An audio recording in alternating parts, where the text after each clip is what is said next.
invite him for his lecture. Please come on. So it's over to you.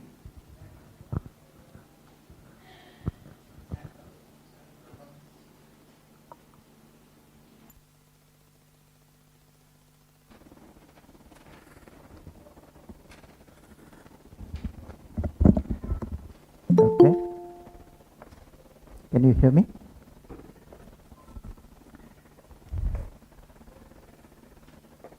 Huh.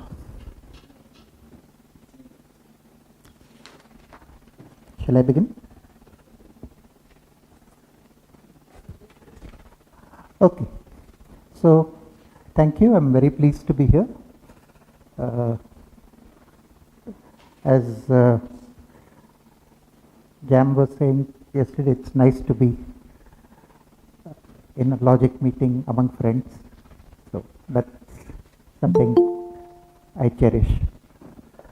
So let me just see how to work this thing, like this. Okay, like that. Okay. Yeah. So first thing, I'll apologize that yesterday we had a lot of very good talks with lots of good mathematics, and this is not going to be of that kind at all. Okay, so there is so little mathematics in this that I'm ashamed actually. But still, I thought, Shaurav asked me very nicely, and I didn't, instead of saying that I will not come, I said, okay, let me try to say what I have spent some time on. So that's what I'll talk about. So the first thing I want to talk about is this broadening this domain. Okay. Oh. Admit all, thousands.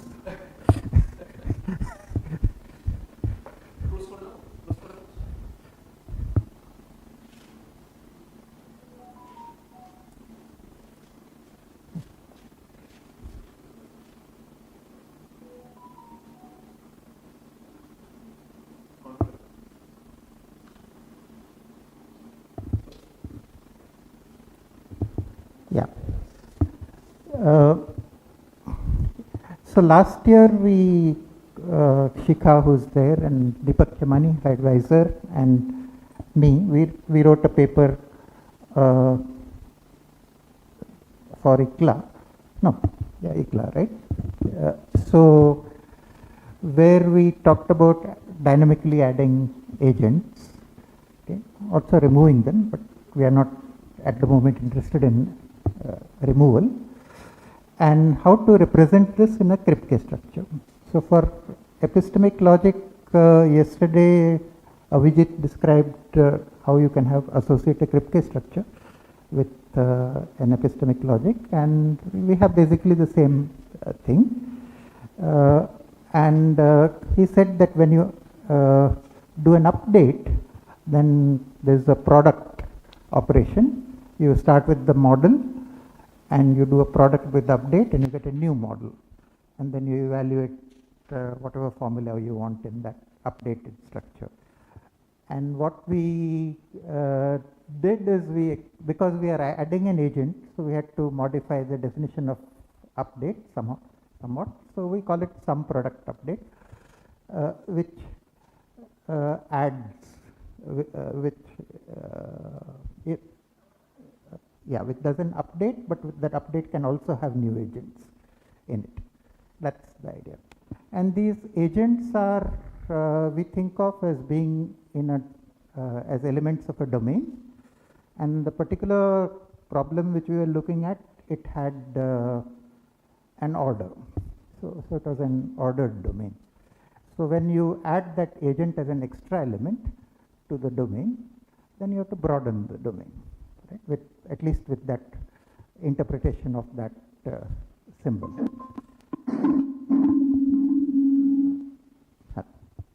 Okay, so that's something which we did. Okay. And then later Shikha implemented a planner, or maybe before and before and after she was working on the planner, and so in her thesis she has described this planner, how it works. Okay, so a planner is basically a program to which you give a Kripke structure and you give a formula. In this case, it was an epistemic logic formula, and you try to reach a state where this formula is actually true. That's what the planner does. Okay? So you have to give a plan. You have to say, I first do A, then first do update by this, then do that, etc. So it's called a planner.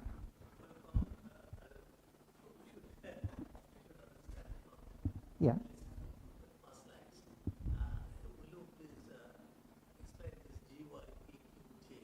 Yeah, I'm doing that.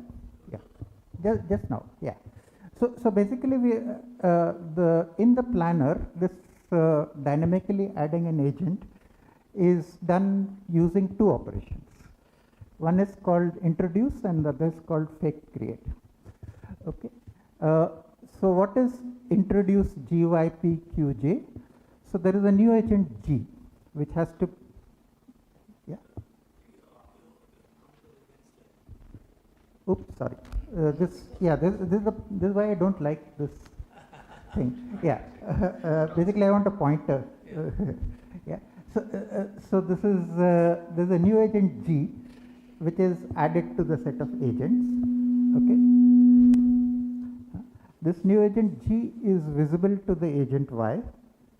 Okay.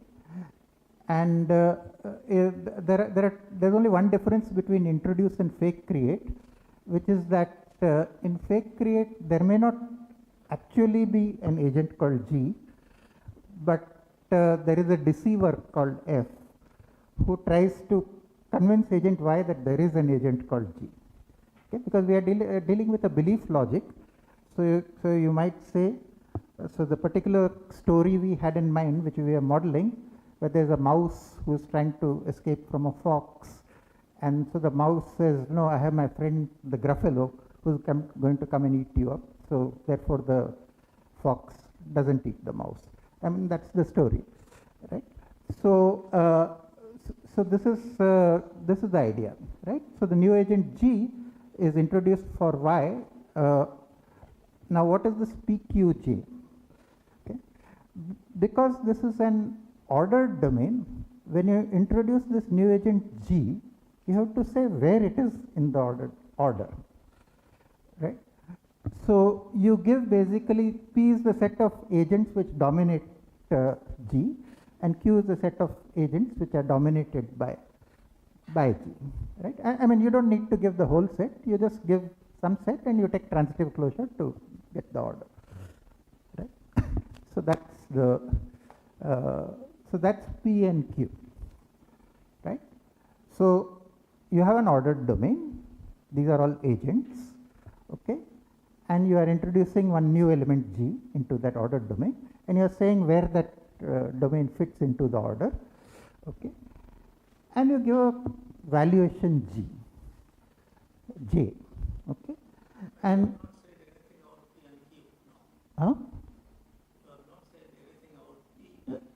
they are sets of agents. So P, yeah, they are sets of agents. So capital P is the set of agents which will dominate the new agent G, and capital Q is the set of agents which will be dominated by G, right? So in the order it fits in between P and Q, right? It's a partially ordered domain, so you have to give a set rather than just a single element, right?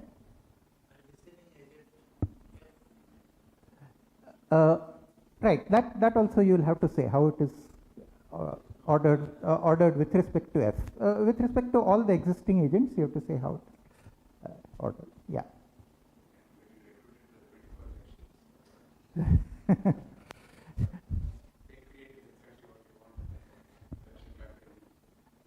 Yes. Let's say that this was noticed. Okay. And so, yeah, so now what is this partial valuation J? Okay. We want to say, so supposing I create this Gruffalo, okay, and so there's this new agent Gruffalo being created for the fox, but maybe you want it to satisfy some predicates. For example, you might want the Gruffalo to satisfy the predicate hungry, okay, because only then it will eat the fox, and maybe if it's not hungry, it's not interested in eating the fox. So you want some predicates to be set to, so the word fluents is used in AI for basically the same thing as what we would call a signature of predicates in first order logic, right? You have a predicate symbol, and then you have arguments. You are told how many arguments it will take, and so on. Okay, so that's what it is. And what you do is this says that certain fluents have to be set true, and the rest are false. Right? So this is what. So this is basically that. Those shall we say atomic formulae in which G will appear. Okay, so what is to be done with them, right? That's what I say. So in a sense, this is actually subsumed by this. You are just saying that this greater than predicate, when you put G, with which things will it be true of, and which things it will be false of. Okay, so but this is more general than that. Okay, Nirda, okay, I'll continue.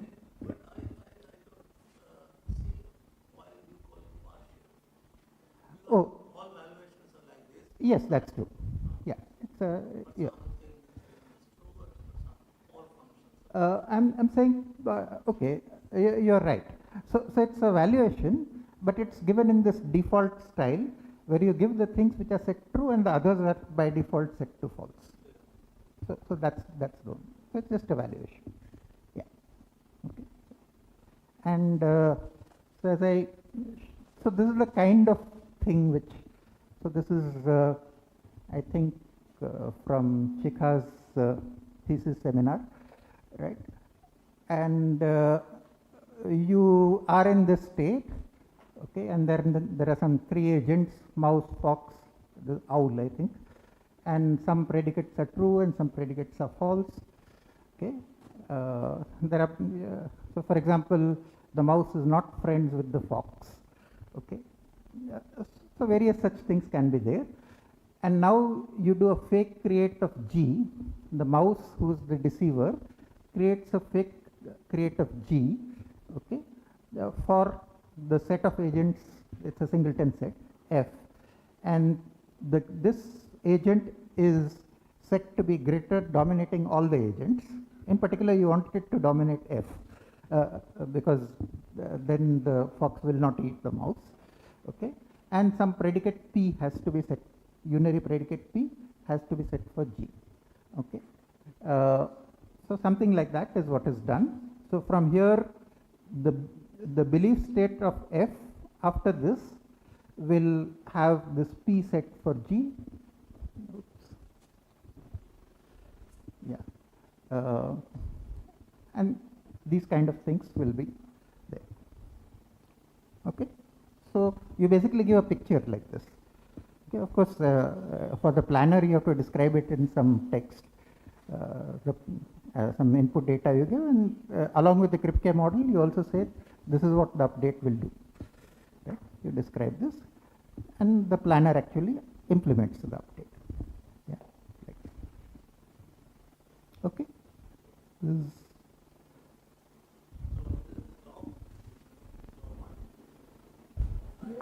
This one.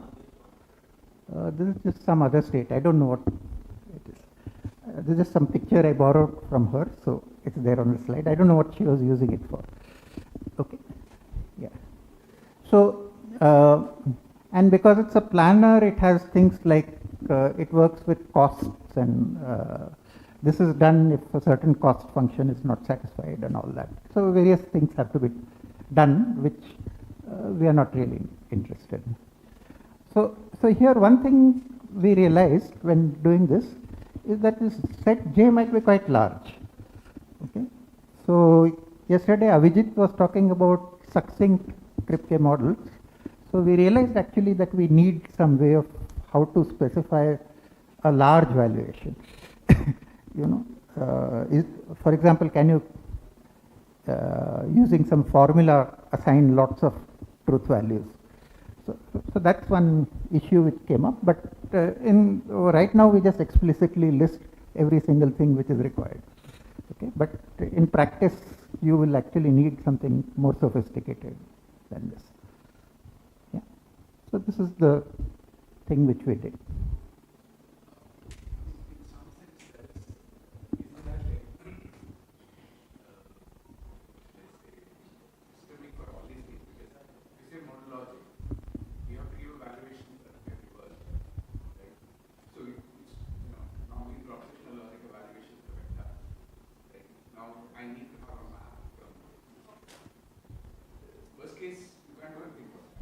Yeah. And similarly, you have a domain, and you are doing first order movement. Every world you have to give a domain map, and you have to interpret all the information. Yes. The question is, in practical problems when you are modeling, can you do it better, easier? Can you give a smaller description? Yeah. So, because her concern is with actual stories, right? So, yeah. So that's why I said Avijit described some couple of things like this. So similarly, I'm saying we ran into that problem, but we didn't know of this earlier work. So, Worst case, there's nothing you can do. I agree. So, yeah. Okay. Okay. Now I come to the second part of my talk.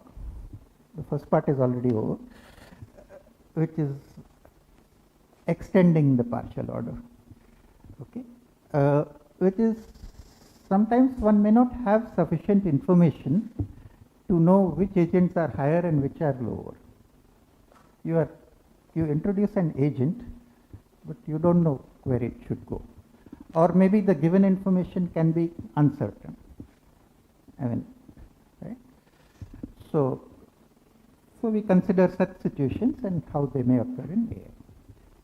And that is going to be the rest of the talk. Okay? Fine?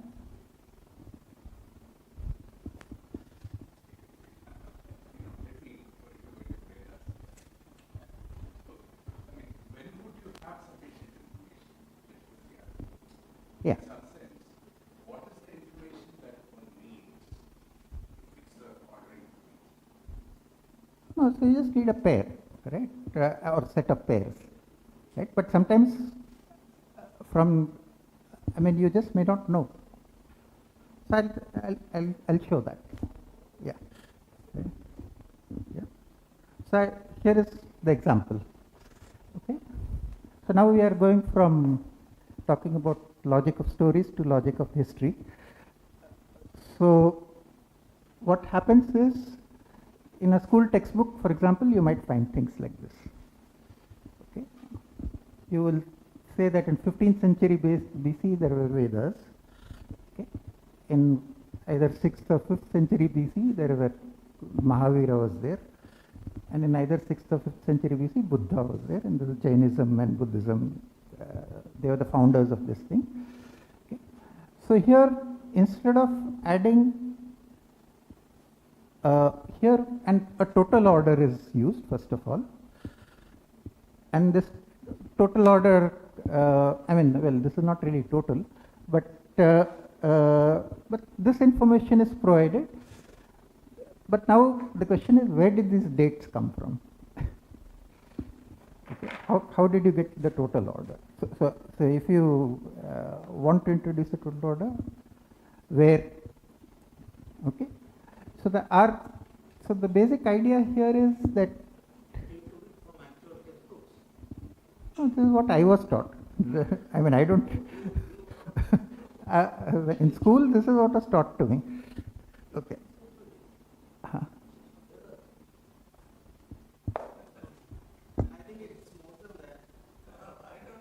Sorry? Approximately 2500 to 3000 BC. Why? Why? So this talk is basically about that, which is where do these dates come from? Okay. So where did the 15th century come from, or where did the 6th or 5th century come from? Okay. So it's still broadening a partial order domain, but now we will just restrict ourselves to this problem. Okay, which is when you introduce new agents, okay, then you may need to extend your order, okay, for them, okay, and how do you do this? Okay, and so this is the basic idea. But before I get into what I did, because the rest of the talk is essentially what I did to answer this question, right? I want to ask you that do you know where these dates come from, or even if you say 25th century, do you know how it comes about? Who says? Actually, the information is coming from the different interpretations of those in Jainism and Buddhism. Different interpretations, we can assume that it may be happened or it may be existed in that particular centuries. It may be but how? some of the interpretations. I mean, why didn't it exist in 35th century BC? Yeah, actually on that time there was no such kind of written proof to proven from the particular time. But it is written after that time. That's why it may be a little bit confusing. It may So be no, so you're saying one can provide maybe an upper bound or a lower bound for that. Yeah, that is but what is the upper bound or lower bound for these dates? There will be some evidence for it. You may have some inscriptions, hieroglyphics. Who gives this? Who gives this? I can tell you what I did, which is I looked up Wikipedia and found out all these things. Okay, but the question is, how did this thing come about, and who put it there, and how did it get done? Yeah. Sure. In this sense, we may more skeptic rather than putting an information into a particular way. We may more skeptic because we may raise further more questions. Who will say it, when will say it, and have you ever seen it? Have you directly perceived it or not? Yeah. Sure. No, but which branch of study will do this work? I mean, it will, right? On my part, I can say I don't believe in this. Not at all, because these are done by some experts who, like say, doctors. So, No, so who are these experts? Historians. the historians are Okay. Yeah. I mean, particular historians in this case, say, those who are actually dealing with these things. Yeah. Not perhaps historians of, say, for example, the modern historians who think history is in fractions, not likely order. So they read it differently. So a particular kind of historians have studied and made some predictions. As a non-historian, I will be ready with some skepticism to accept if, by and large, all the historians, most of the historians agree to that. Yeah. If most of them do not agree, if there are controversies among historians, I will doubt immediately. Yeah, that's exactly what I found. So let's come to that. Okay, but the problem is clear, right? Okay. So first I want to give a slightly more refined picture. Okay, so because you asked me, how do we know where does this 15th century? I mean, I'm not a historian. Okay, so it's not as though I know all these things with certainty or anything. I'm just giving you what I tried to figure out by looking at Wikipedia and following references, trying to read things and understand. Okay, so what we know is that the Rig Veda was written between 15th and 11th century. Okay, the Samaved was written between 12th and 8th century. Yajurved was written between the 11th and 8th century. And Atharva Ved is written between 10th and 8th century. Okay, how do we know that? I mean, like there are like centuries have passed in between these, right? How do we know that? Because the Sanskrit used in Rig Veda is called Rig Vedic Sanskrit. Okay? This is the oldest form of Sanskrit that we know. Okay, so similarly, there is a Samavedic Sanskrit, and there is Yajurvedic Sanskrit, there is Atharva Vedic Sanskrit, and there are differences in Sanskrit as a language. Okay, so from this you realize that they didn't happen at the same time. Okay, so so that doesn't tell me where this 12th and 11th and 10th comes from, but I'm saying people study these things and have come up with these dates. Okay, for example, okay, let's not take examples. Okay, then in Zarathustra or Zoroaster, as he is called, he introduced the religion called Mazdayasna, okay, or which is today the Parsi community in India follows this. Okay, this date is also uncertain. Okay, it's not as though these things are known; these are inferred. Okay. Why is it inferred? Because there are a lot of Vedic ideas which are there in Zarathustra. Okay, he uses lots of words which are cognate with Vedic words, but he has ideas like heaven and hell, okay, which don't occur in the Vedas. Okay, so from that you infer that he comes later. Okay, from some other thing you infer that he comes before something else. Okay, so this is how even the early Upanishads are also dated to the same time. Then in the 6th century, we have a philosopher called Parshva, Sanjaya and Kashyapa. These are all people with different philosophies. They are all attributed to 6th century. Also Katyayana and Ajitakesh Kambli. These are all philosophers who existed at that time. Okay, and then in the 5th century, we have Makhali Goshala, then we have Vardhaman Mahavira and Gautam Buddha. Okay, this is the picture that I understand is what people. But I'm saying, how do we justify these dates? Right. So this is something which the question which I want to ask. I want to say just one thing here, which is that all these were different religions.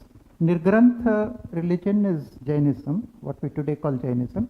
Ajivika was a different religion, which is today vanished, but it is described by others. So therefore, we know that it existed as a religion. Okay. Then there is Charvaka was a different religion. Okay. Then Shashwata is a different religion. Akriyavada is a philosophy. I mean, okay, religion, philosophy, and mixing the two. Ajnana is agnosticism, is a different thing.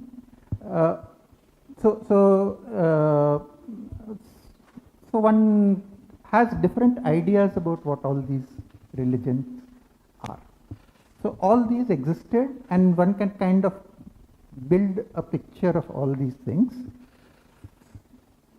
right? And then one can summarize.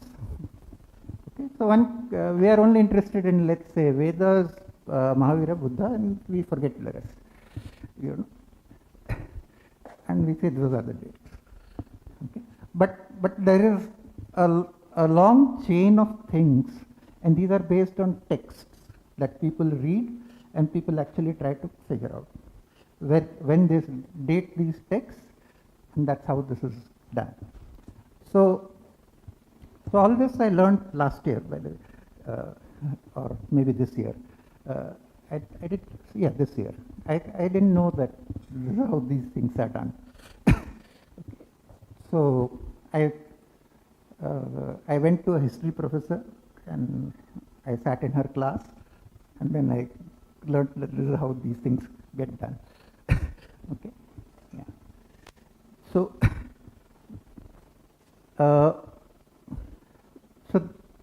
so I'll try to provide what justification I know of for these things. Okay. Any questions so far?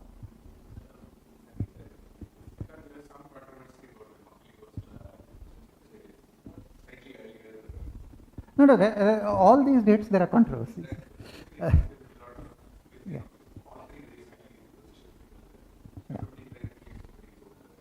Of course. So I'm also thinking about that. Namely, for example, see how. So the Vedas are there. All these people talk about the Vedas. Therefore, we know that the Vedas come before. You know? Similarly, if you take, let's say, Sanjay Kashyapa, then Macaulay Goshala talks about them. So we know they come before. So there are these cross references which you work with, and you try to build up the order.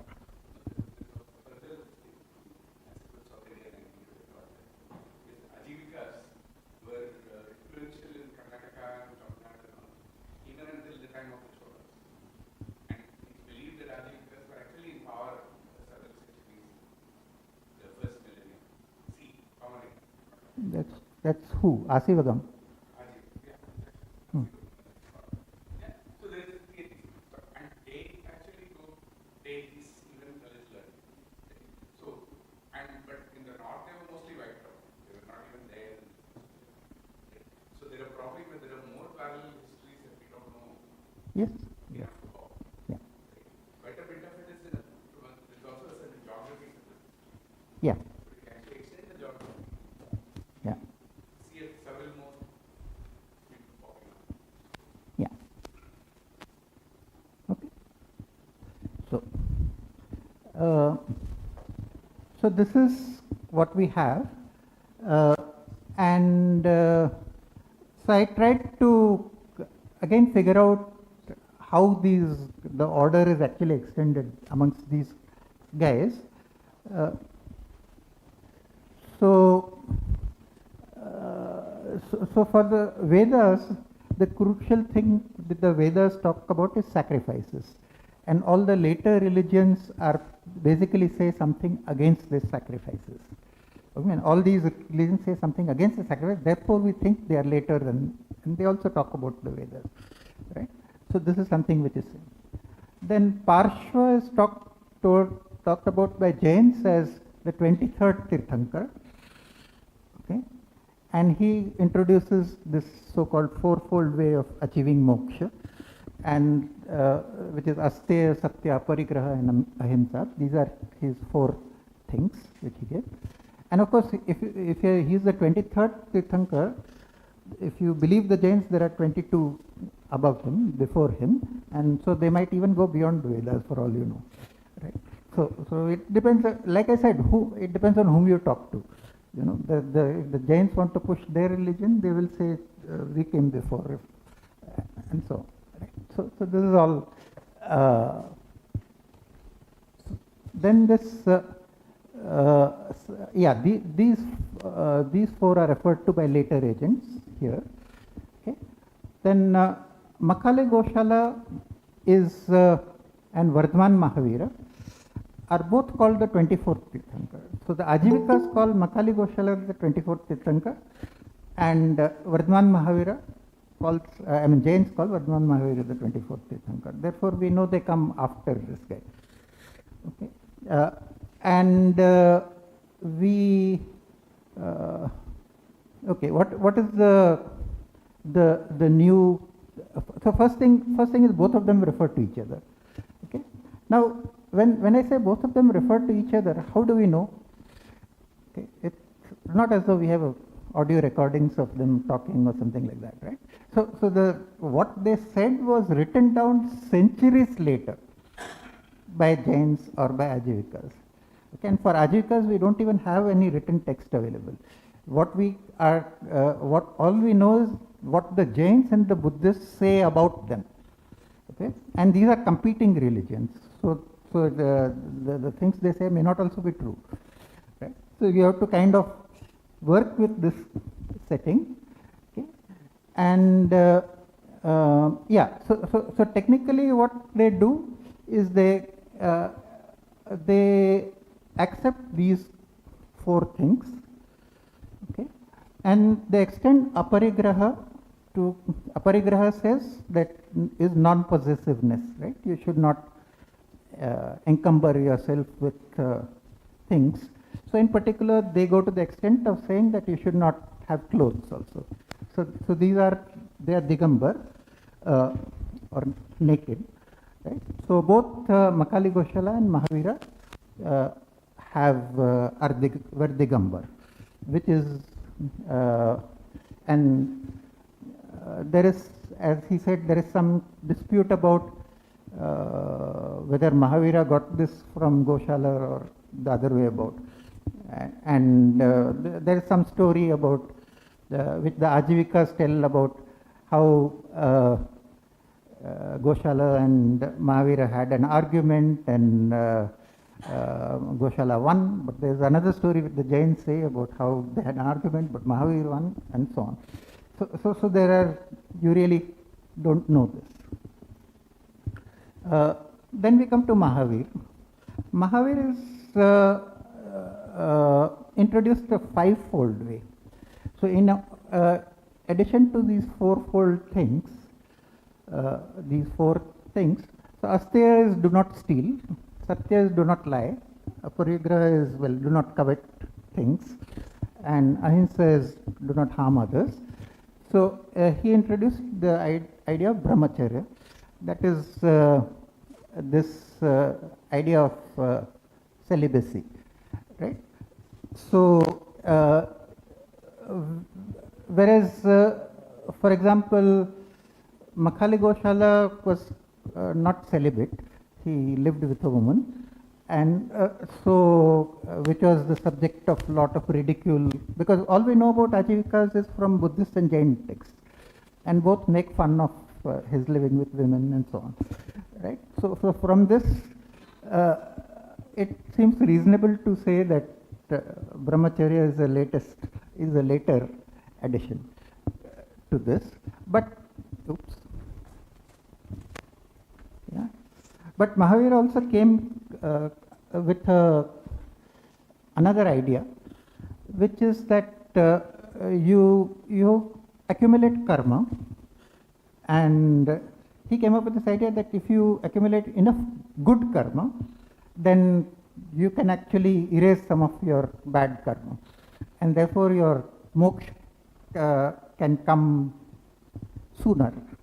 Whereas Makali Goshala says you have to go through 84 lakh births. There's nothing else you can do. So he's called a determinist. Okay. So basically, you cannot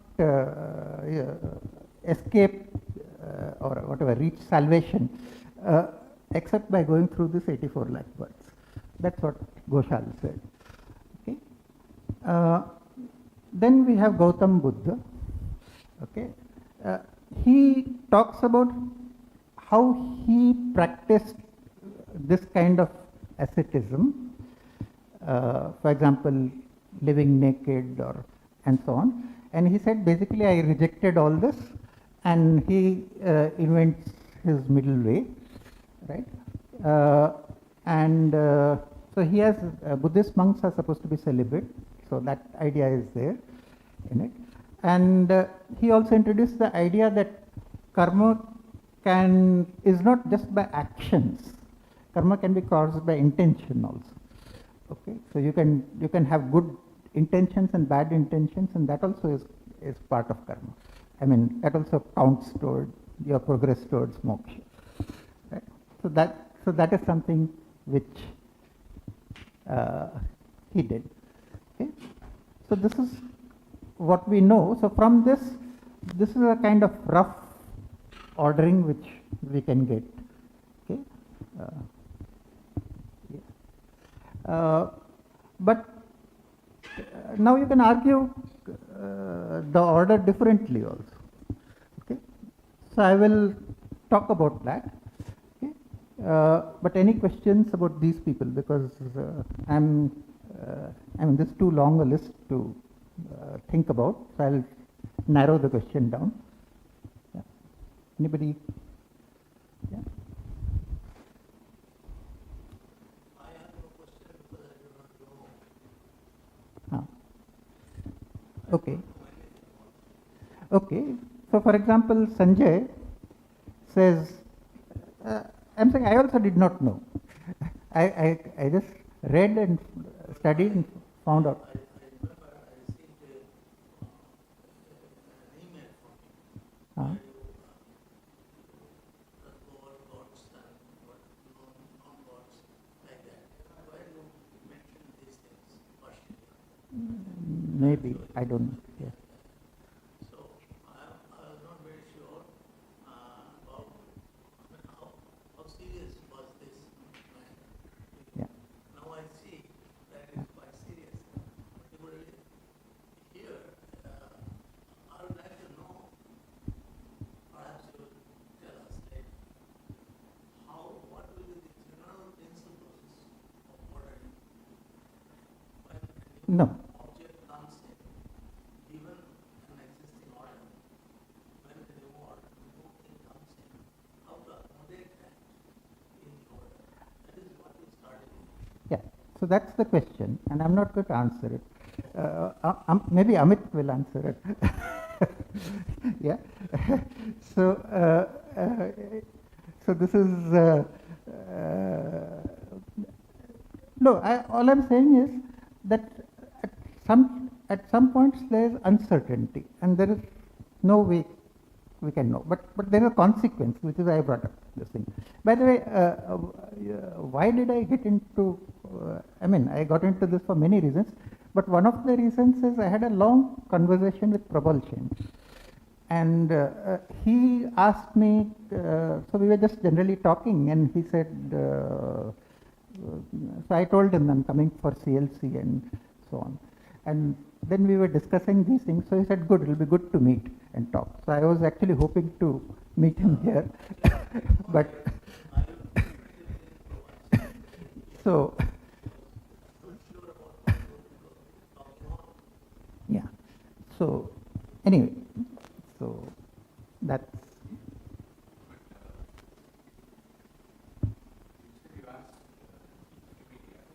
Yeah. Yeah, that will come.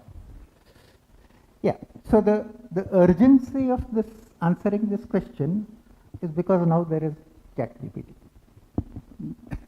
Okay, so we can talk about it. We are academics. We just chat about these things, but ChatGPT actually does things with this. Is ChatGPT smarter than Wikipedia? Huh? Is ChatGPT smarter than Wikipedia? I'll come to that. It'll come.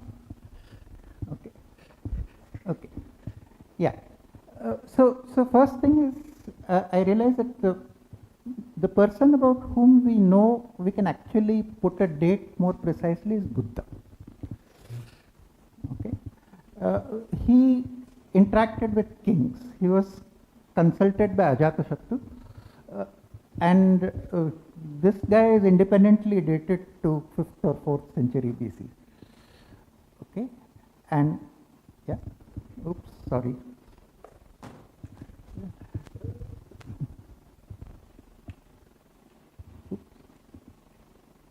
Yeah, so this is what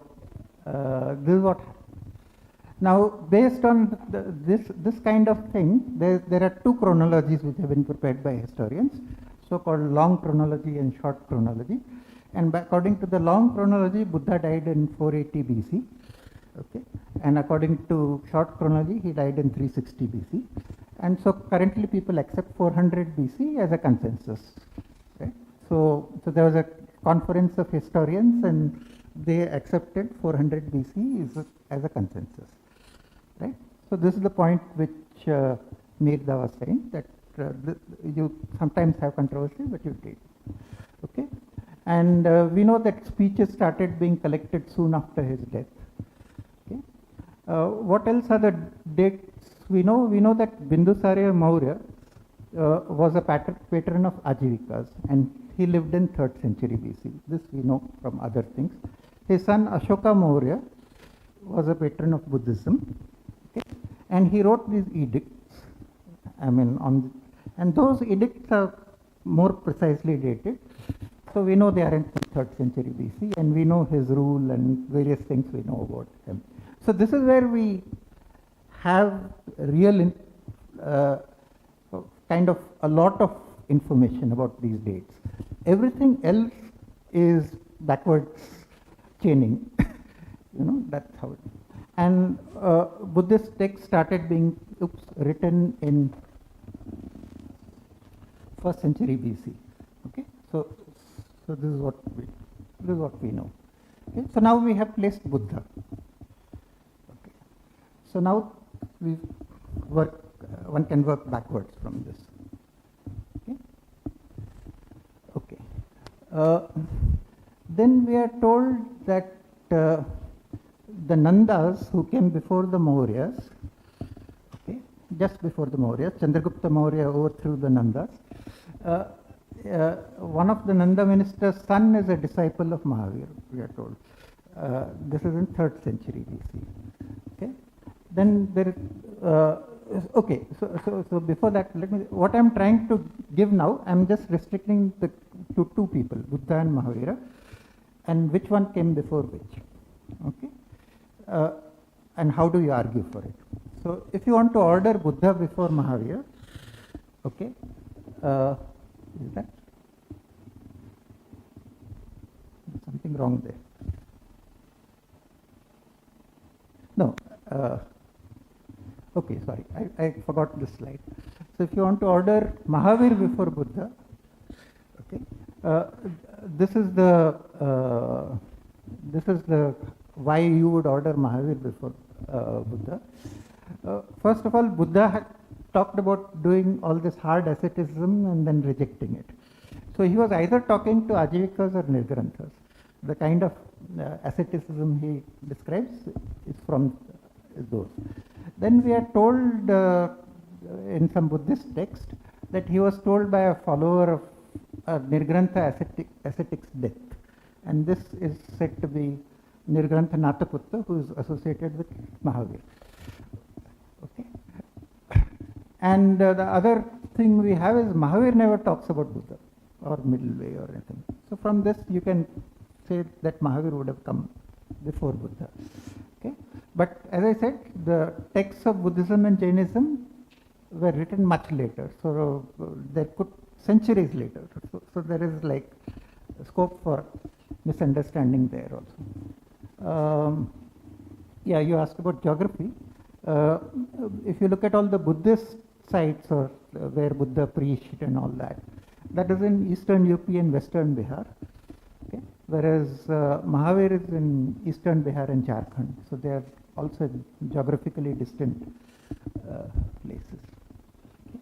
So this is what we have. Then we located Buddha. And now if you want to order Buddha before Mahavir, then what are the things you have? As I said, this is there. Then there's a cave inscription in Bhubaneswar. It's a Jain inscription. There's a Jain prayer on it. It's dated 2nd century BC. Okay? And the earliest Jain and Mahavir iconography from Mathura is dated 2nd century BC. Okay? Then there's a particular, this is the key thing, that there is a pillar inscription from Ajmer, or somewhere near Ajmer, Barli inscription it's called. Okay? what it says is that today, or whenever that inscription was done, it is 84 years after the death of Mahavir. Okay? And that inscription you can date it by paleography. Okay? And you can date it to 2nd or 1st century BC, which would suggest that Mahavir was in 3rd or 2nd century BC. Okay? Which means a lot after Buddha. So it really depends on what you have. And again, if you look at Jain texts, they started being written only in 5th century AD. There were Jain councils in the 5th and 6th century AD. And in particular, in one Jain council in the year 528, okay, it's said that that council was held either 980 or 993, depending on the way you read the number, after the death of Mahavir. Okay. So from this, if you go, then Mahavir will come before Buddha. But if you follow this inscription, then Mahavir will come after Buddha. Okay. So it really depends on which sources you believe and why and how do you build up this entire argument, right?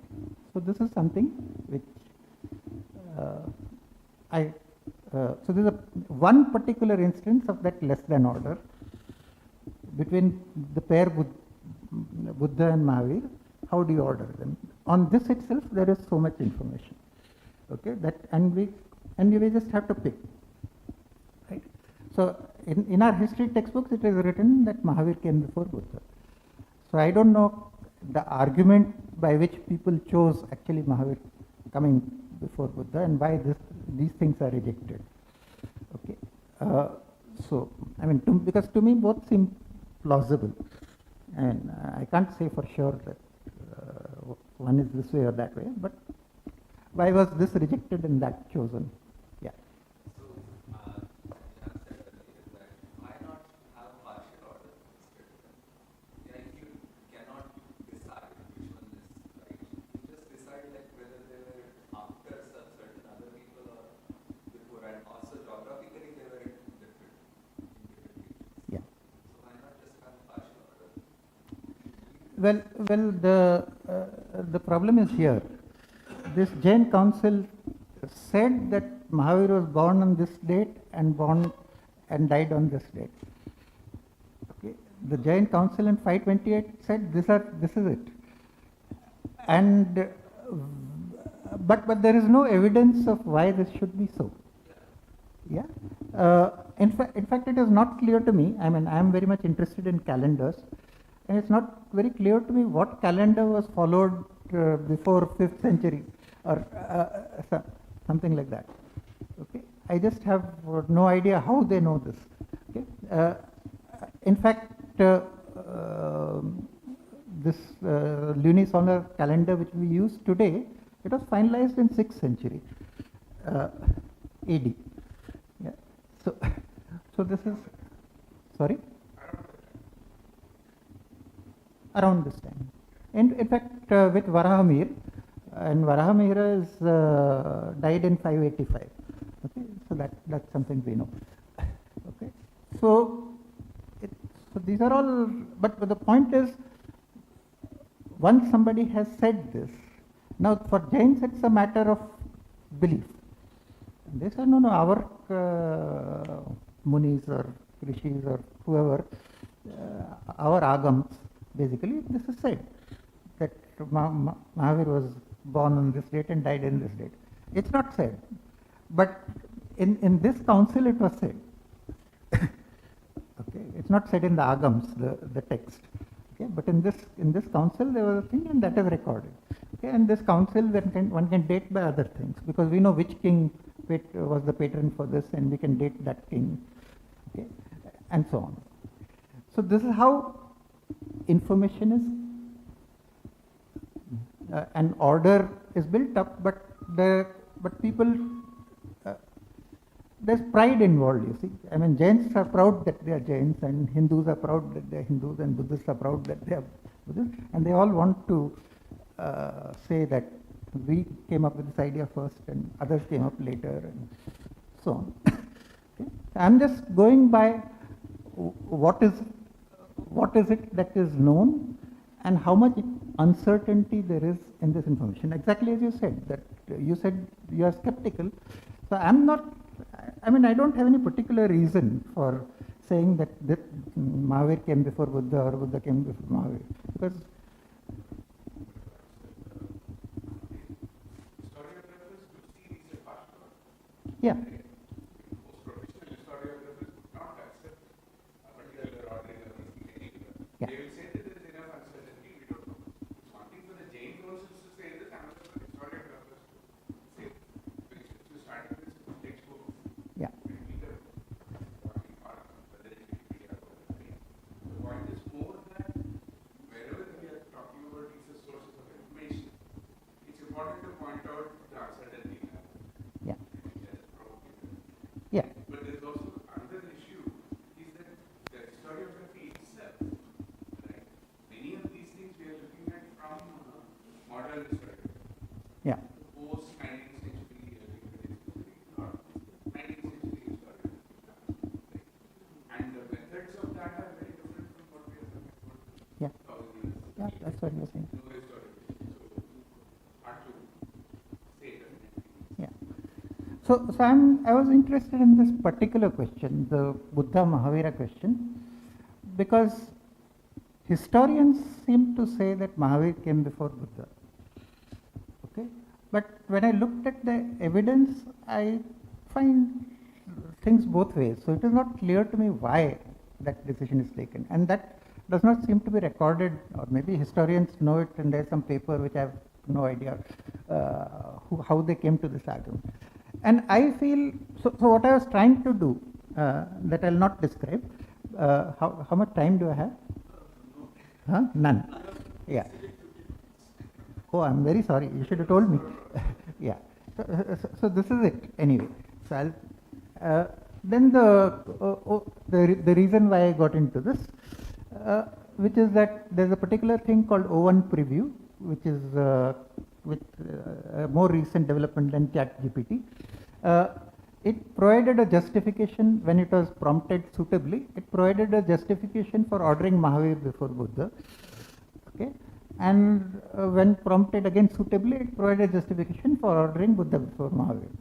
Okay, and so the access to the world's text on the internet enables AI programs to provide answers to questions. Okay. Now, here I feel the Jains are at a disadvantage because they have kept their agams hidden in libraries. They don't easily provide access to them, even to scholars. Okay.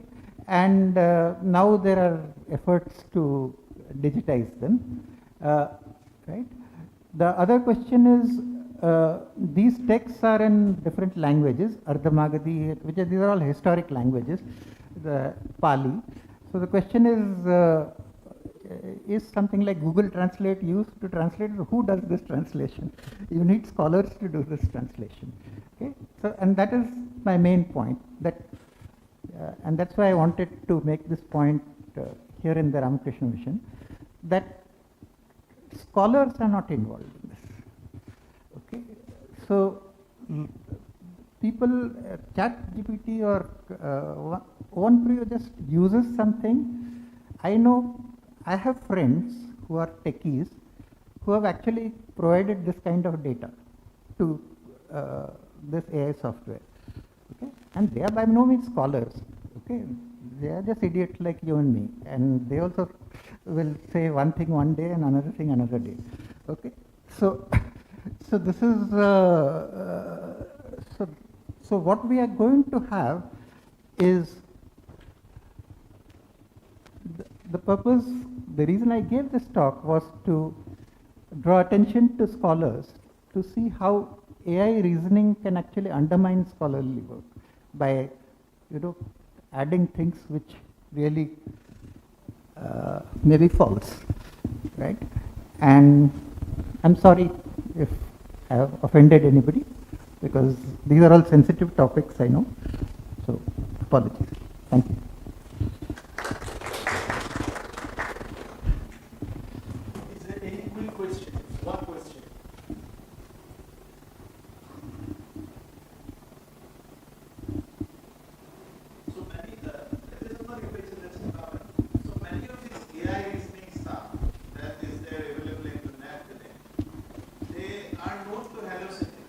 Yes. So, under such a scenario, how do you look at ordering that comes from it?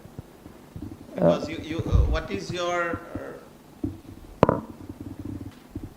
No, I'm not worried if it hallucinates, but I'm more worried when it kind of definitively says something. So it sounds to you like this is the truth. You know, how do you know? I mean, I had to do a lot of work to get this information, by the way. Okay, and who will put in that work? I mean, nobody's. I'm sorry to think because it looks like it's very easy to find something being fake or false. I mean, really, if you're interested in historiography, why would you go to GPT or overall? This is not a thing today. No, it's okay. By now, we all use Google for information. 15 years ago, if you had had a CLC conversation on Google, and they said you'd be using Google for all these things, would you have said that, you would assume that you will fact check all your information? Now, when did you last fact check any information that you got on Google? GPS. GPS shows something. Why is it God's truth that it should take you in a car from place A to place B? In some software, some information that's mining and using, right? And it's not that there are perpetual cameras guiding these things, right? Technology clearly shows you how it works, right? But we have got used to doing this. 10 years from now, routinely we may be using all these things for getting information also. So, certain routinization happens in humanity when we start using technology. The roots and the scientific basis and all that will get forgotten very easily. And of course, as we, these things get embedded in life, they get embedded in education and health and all these things. The way knowledge is constructed, like, I think that to me is the most central point.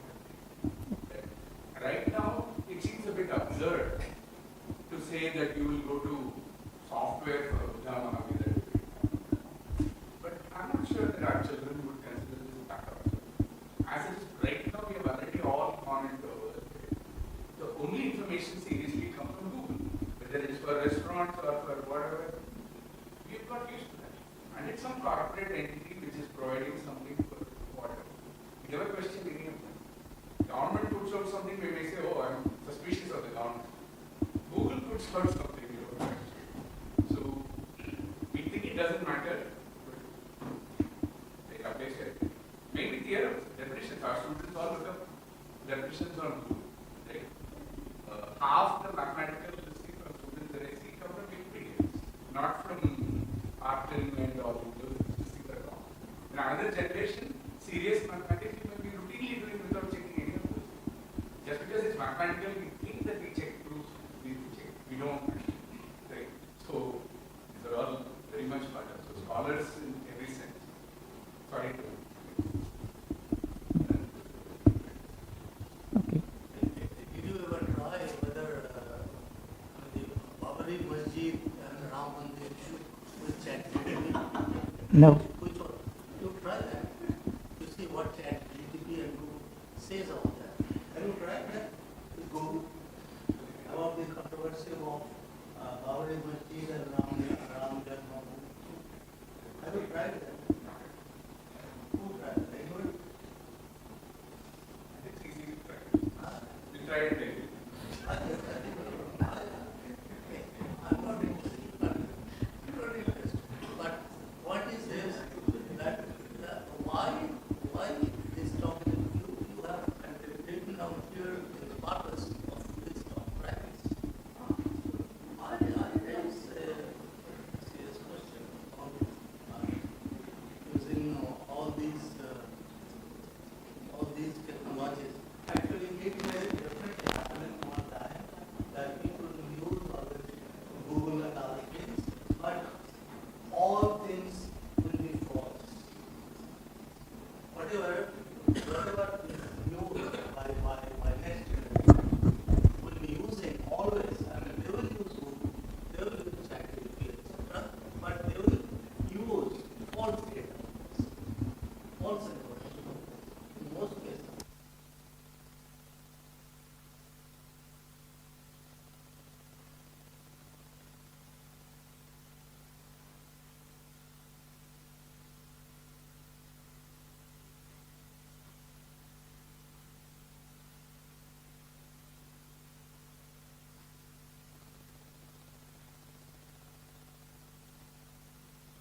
All right, welcome back. There is no change. Saurav will continue. I've been asked to just state some things.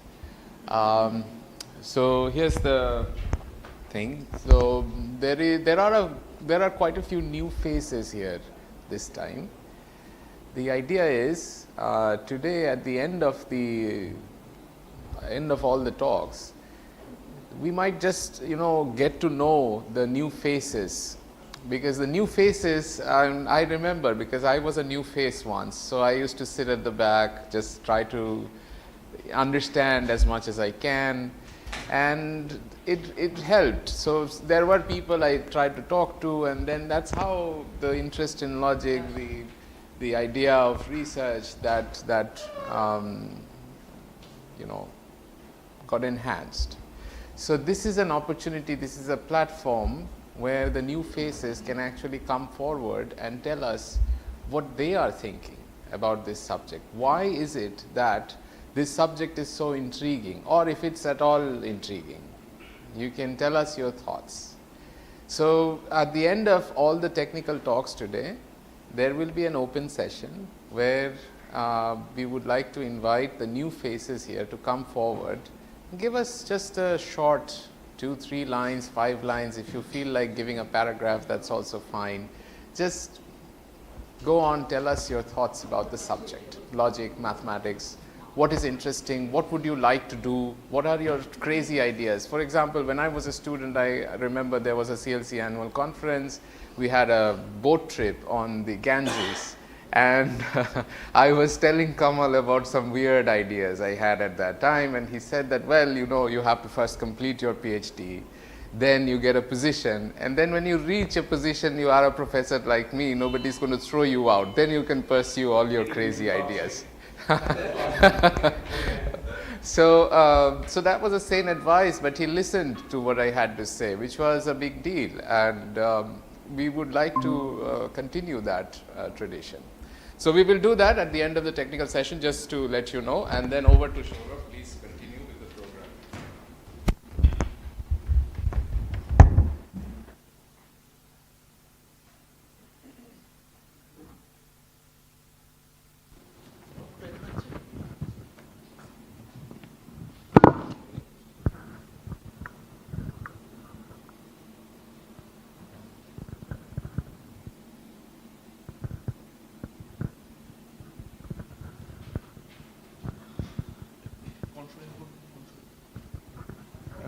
Control L. Well, as Shankhoda said that we'll do this open session after. So at the end of this session, and the session will be conducted by Professor Mihir Chakraborty. But now, like, we invite Dr. Shantanu Acharji. So he is associated to the Calcutta Logic Circle for this first time. So he is here for the first time in Calcutta Logic Circle's annual meet. And he is an assistant professor of Guwahati University, Guwahati. So it's over to you, Shantanuda. So we are waiting to hear you. Thank you, Saurabh.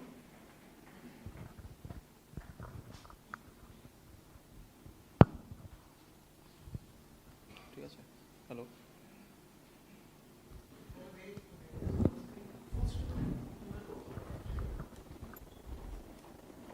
Hello.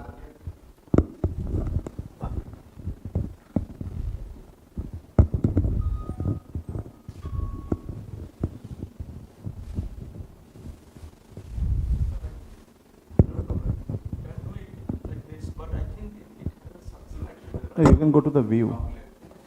I think there you can go into view. Click karo.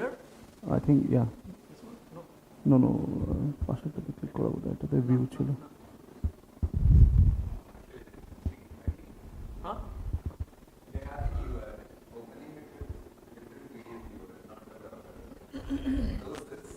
Correct.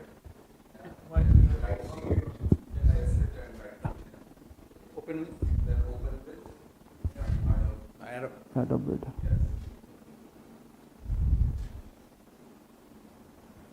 Yeah. Then. Share করেছে শুরু ওটাকে share করেছে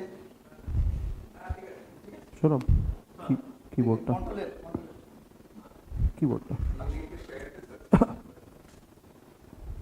Is the screen shared for the online participants? Is it done from there? The screen টা share করা আছে online participants এখন share করা আছে মানে Google Meet share করা আছে হ্যাঁ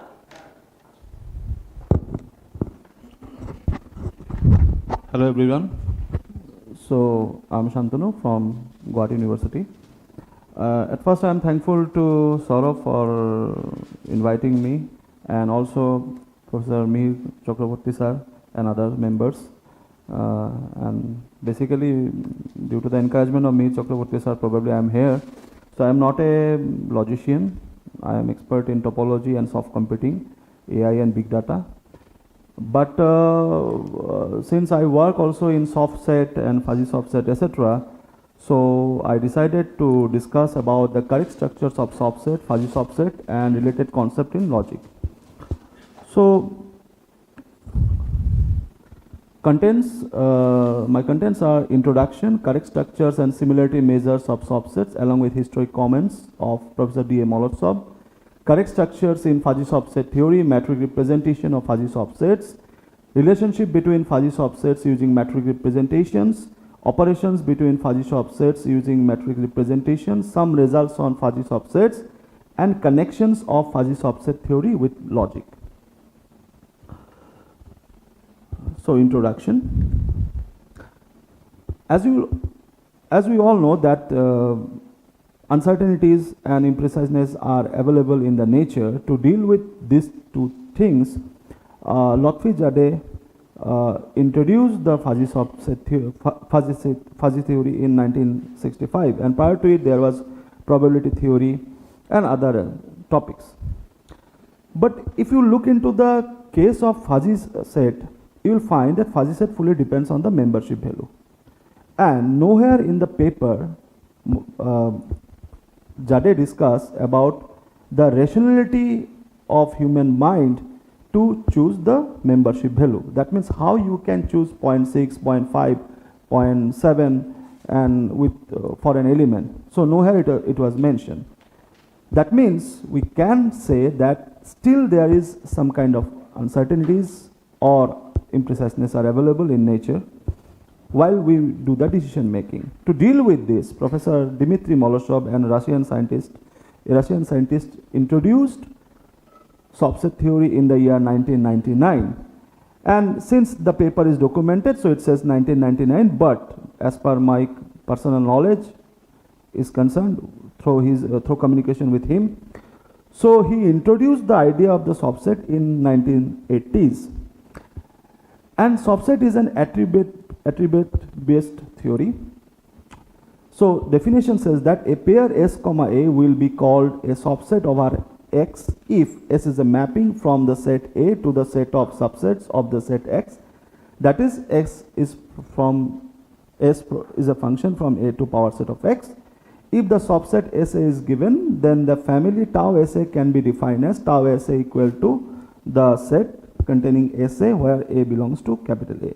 Now this A is called the set of attributes and X is called set of discourse or universal set. Now later Maggi et al.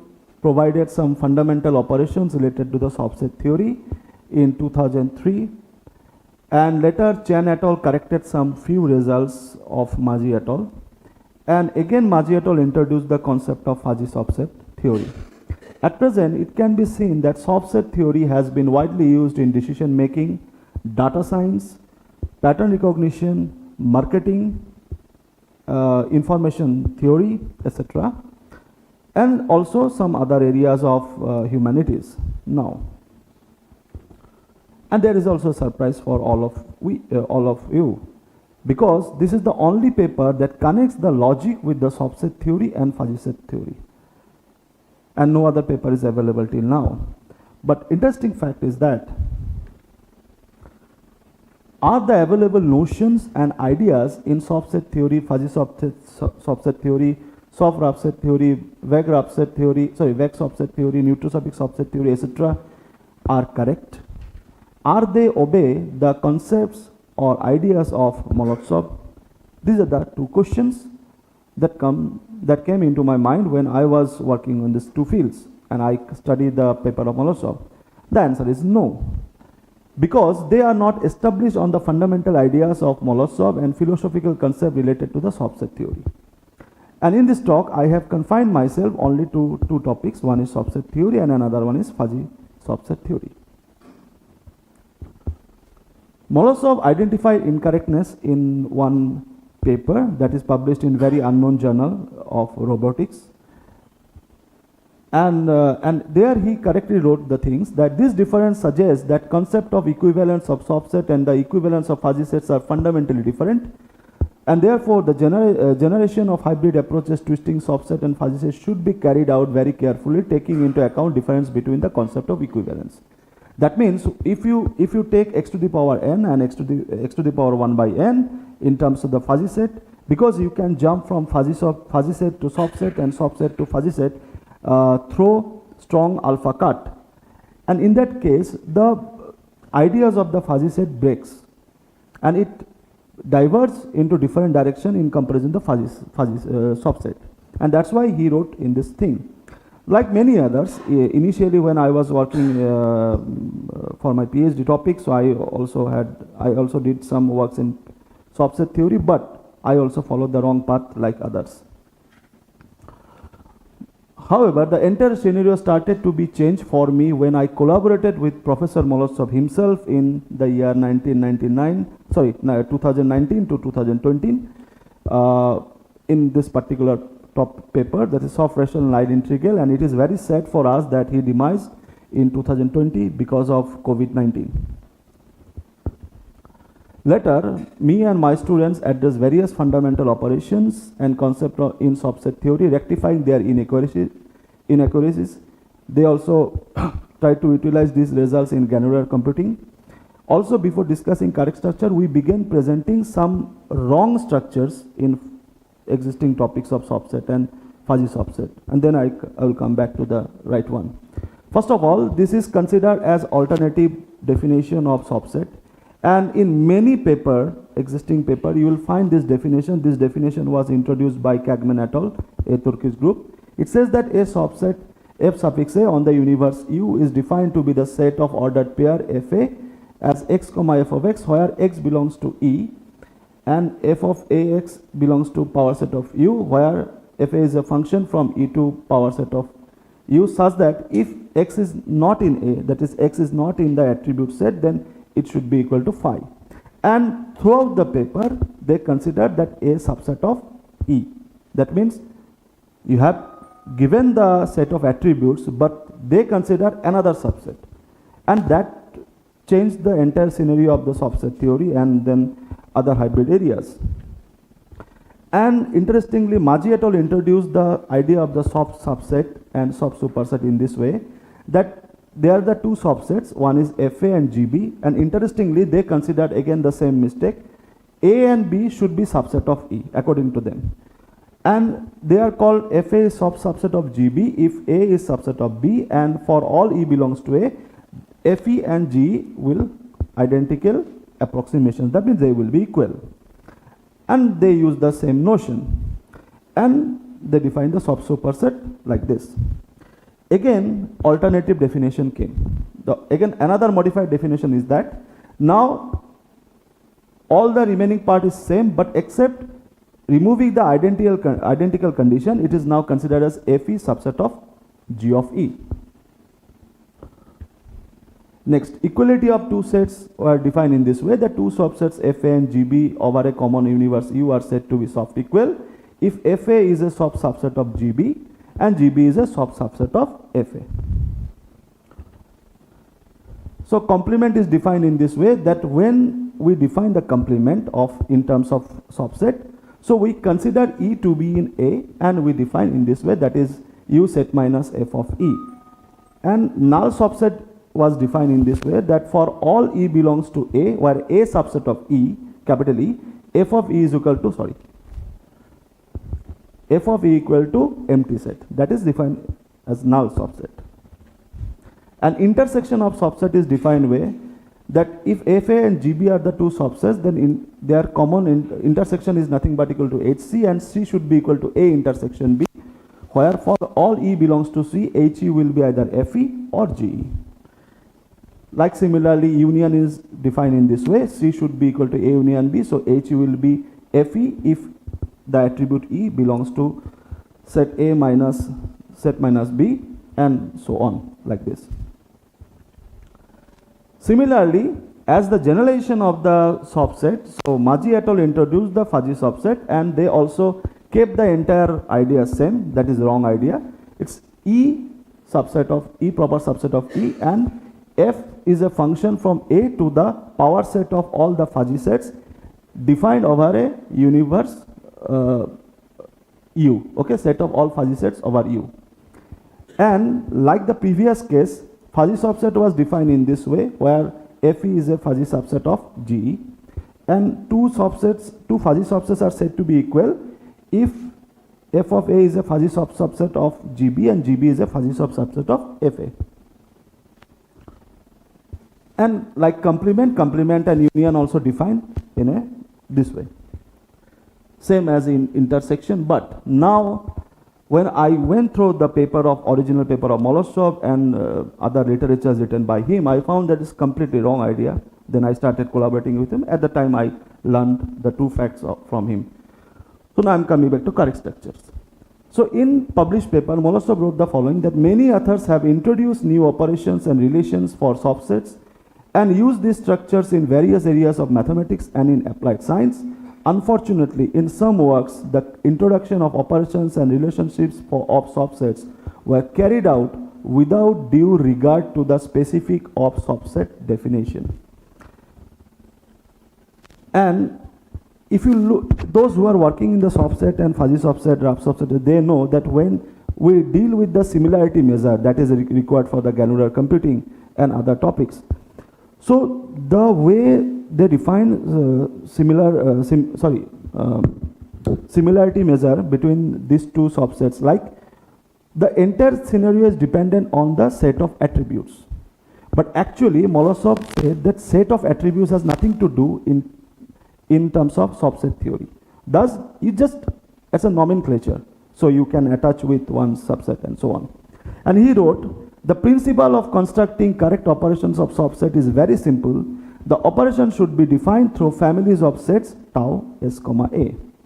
And hence, the results of subset must be dependent on the sets tau fa and tau gb for two subsets fa and gb, respectively, but not on their set of attributes a and b, respectively. Now, again, as the errors started to continue, and it is still continuing, so Kagman et al. Introduced, then Maggi et al. Introduced several wrong definition, but entire scenario started to be changed for me and my student when I found a very interesting comment of Professor Molosov on date 15/11/2018, and he commented on the published paper of Al-Quda and Hassan, which is available till now in ResearchGate, and he commented like this. This is his comment. You can find Dmitry Molosov. Dear colleagues, I did not write such a definition of set. You have added one extra condition that the set of parameters is a subset of a fixed set. And you can find some comments of the other authors. And that was the beginning of my journey with him and the correct structure of the subset theory. Now, we discussed some preliminary correct notions of subset theory and related results. So for it, I consider that A be the set of parameters and X be an universal set over which a subset is defined. Since I will discuss basic results, so these are the preliminaries. So two subsets, SA and S dash A dash, given over the universal set will be equal, and we write in this way, if S equal to S dash and A equal to A dash. Now, this time, we should accept that A and A dash has no restrictions that they should be subset of another particular set of attributes E. A and A dash are independent, okay, and they are not subset of E. So that's the beauty of this new structure following Molosov. Now, two subsets SA and S dash A dash are given over the universal set X will be called equivalent and written in this way, if and only if tau S comma A equal to tau S dash comma A dash. Now, subset SA comma A S comma is internally approximates of a subset FD denoted by SA, although it looks like subset symbol, but it is internally approximate, and he used in his paper published in Russian language, such that SA is internally strictly approximate to subset F comma D denoted by this. Pardon, sir? Okay, it is okay. I think, did I miss it? Oh, next page. Okay. Did I discuss this definition? Okay. Sorry. A subset S comma S internally approximates a subset FD denoted by in this way if for any D as an attribute belongs to the D such that FD is not equal to phi, there exists A in attribute set A for which SA is not equal to phi and it is subset of FD. So notions are confusing, but as he wrote, so I'm just writing. And next one is externally approximate, where FD is not equal to X and SA should not be equal to X and SA should contain FD, it's a subset. And if SA subset of FD, sorry, SA is internally approximate of FD, but the relation FD is internally approximate of SA has no place, then we say that SA is internally strictly approximate to the subset FD denoted by SA, this proper subset symbol FD. And similarly, the externally approximate symbol. Now, two subsets SA is internally equivalent to the subset FD denoted by SA internally equivalent to FD. If SA is internally approximate to FD and FD is internally approximate to SA, and for externally equivalent, these two conditions are hold. And for weakly equivalent, SA is internally equivalent to FD and SA is externally equivalent to FD.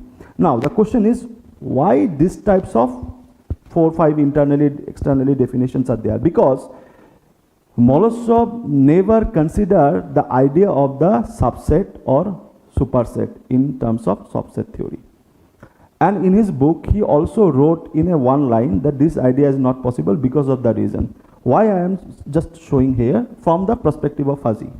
As we know that if I am talking about strong alpha cut, say X is a set of universe, okay? So I am defining a fuzzy set from this to this.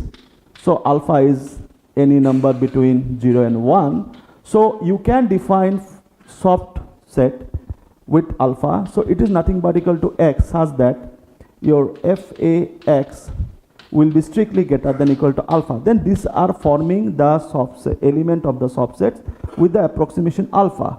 And since the idea of the fuzzy set is connected with the subset, and you can jump from soft to fuzzy and fuzzy to soft, that's why this idea breaks when we try to implement the idea of the subset theory. But in available paper, you can find soft topology, soft algebra, soft ring theory, etc., considering all subsets, superset, etc. concept. Okay, even the idea of the empty set and null empty set is not actually true as per the Molosov, because when I consider the attributes, so I have the possibility that the set of attributes should be empty, or I should have the possibility that tau of S comma S should be a set with one element, that is phi. Okay. Now the minimal and maximal of inclusion of the sets are defined as minimum of tau S comma A is equal to, say an element B belongs to tau S comma S such that B is not an empty set. There does not exist B dash belongs to tau S such that B dash is proper subset of B, and these are not equal, so B dash is not equal to empty set. And similarly, we define maximum. And he defined the relation phi is called correct if for any quadruple of a pairwise equivalent subset, SA is pairwise equivalent to this and FD is pairwise equivalent to F dash D dash, if these conditions hold. Now, these are the some definitions that were introduced by Molosov indirectly in his paper. When we deal with the soft operations, either union, intersection, or product, then the fundamental idea says that the set of attributes must be the Cartesian product, not the union. In previous slides, I showed you that C equal to A union B, but it is strictly instruction that it should be A Cartesian product of B or A Cartesian product of D, like this. And the simplest idea is that H A comma D equal to SA union FD, A comma D belongs to A Cartesian product of D. Why? Because of fuzzy union, fuzzy intersection, and fuzzy product, etc. So that you can jump from both. And similarly, when he introduced the fuzzy soft set intersection, so again the set of parameters is A Cartesian product D and defined as SA intersection FD. And this is the fuzzy subset binary product subset binary product SA and FD. So binary product is SA cross Cartesian product FD, and A comma D is a ordered pair belongs to A cross D. Now, what's about the matrix representation? Why it is important? Because if I want to connect with the matrix logic with subset theory, then the existing idea of Kagman and Egnioglu, etc. fails, because when they consider the capital A subset of capital E, they define in this way that the one or two attributes which are not in A, capital A, but in E, the entire column is missing. That means entire information starts to be missed. Okay. So that's why we thought that how can we develop the matrix idea, because otherwise decision making will be problematic. So for this, FA is a defined over a universal set X, and the matrix represented by M, such that the number of rows of M equal to the cardinality of the universal set X, and the number of columns of M is equal to the cardinality of the set of attributes A. Now we consider the cardinality of X and the cardinality of A to be the finite for practical feasibility of the computation, because entire thing deals with the computation and other real life purposes. So let us consider that cardinality of X is N and cardinality of A is M, where X is of this form and A is of this form. Then the binary representation table of F comma A is given as in this way. So X1 are the elements of X, and FA1 is the set of attributes. It simply means that if X is in A, then I will write 1. If X is not in F of A, that means X is not an element of the approximation FA, I will write 0, and in this way I fulfill the matrix. Now, what's the speciality of matrix? Here no information is lost. You can jump from this matrix to the subset. If I am giving you the matrix, I'm telling you build up the subset, okay, you can build it. But if you follow the Egnioglu and Kagman definition, you cannot build it. And the entire decision making has the problem.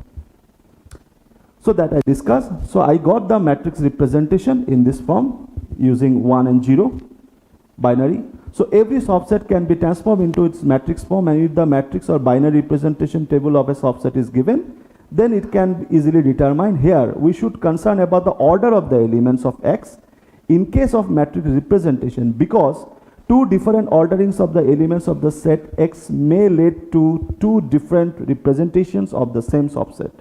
Okay. Thus, different representations of the same subset may cause difficulties to define various operations related to the matrix representation. Hence, the order of every element Xi must be mentioned in case of matrix representation where X belongs to capital X. Let us consider the following example to illustrate the matrix representation. So, suppose I am considering X ABC and the set of attributes X, Y, Z, and I am defining the approximation in this way, so I can get the matrix. Similarly, if I take the soft complement, the matrix representation is exactly same. If it is not there, so make it 1. If it is there, so make it 0, and you can get the matrix representation. When I deal with the soft union, so as you know that previous wrong definitions of soft union says that C equal to A union B, such that H of E equal to F of E if E belongs to set A minus B, and it is equal to GE if E belongs to B minus A, otherwise FE union G if belongs to common. But here the problem is that when we discussed, we found the possibilities that K should be of M by N order and L should be of M by P order in matrix representation of FA and GB. Since A and B are not subset of any particular set of attributes E, thus hence K and L may have orders M by N or M by P respectively, where M and N are positive integers, such that the difference between N and P should be greater than or equal to 0. Now we represent the union of FA and GB by matrix representation in this way, H A cross B. Then the matrix of M is order of form M cross N product P. Let us define the matrix in this way. Okay, these are the structure to get the matrix. Similarly, we get the soft intersection for different ideas. Again, the matrix notions is there. For soft product is that when we take the two elements, okay, because the attribute matters for defining the subset up to certain extent. So product of xk, k and ea, ji will be 1 if xk belongs to fe and xj belongs to gj and otherwise 0. And thus we get the matrix P. If product of this is equal to 1, then it will be represented as 1, and it is 0, and it is 0. Now we want to mention the important idea related to the subset theory that Molosov wrote. Of course, when you specify a subset, you have some semantic interpretation of this subset. However, mathematical formulation of subset does not imply any semantic sense on family of subsets or in the parameters. The parameters serve only the purpose to indicate a specific subset. To determine topology, we have to define only the family of vicinity of the points. No comparison of the vicinities and no other properties of these subsets are needed. The situation is quite similar for subsets, as a subset is a family of vicinities of a point except that the initial point may not exist. Thus, the role of parameters in definition of subset is only auxiliary.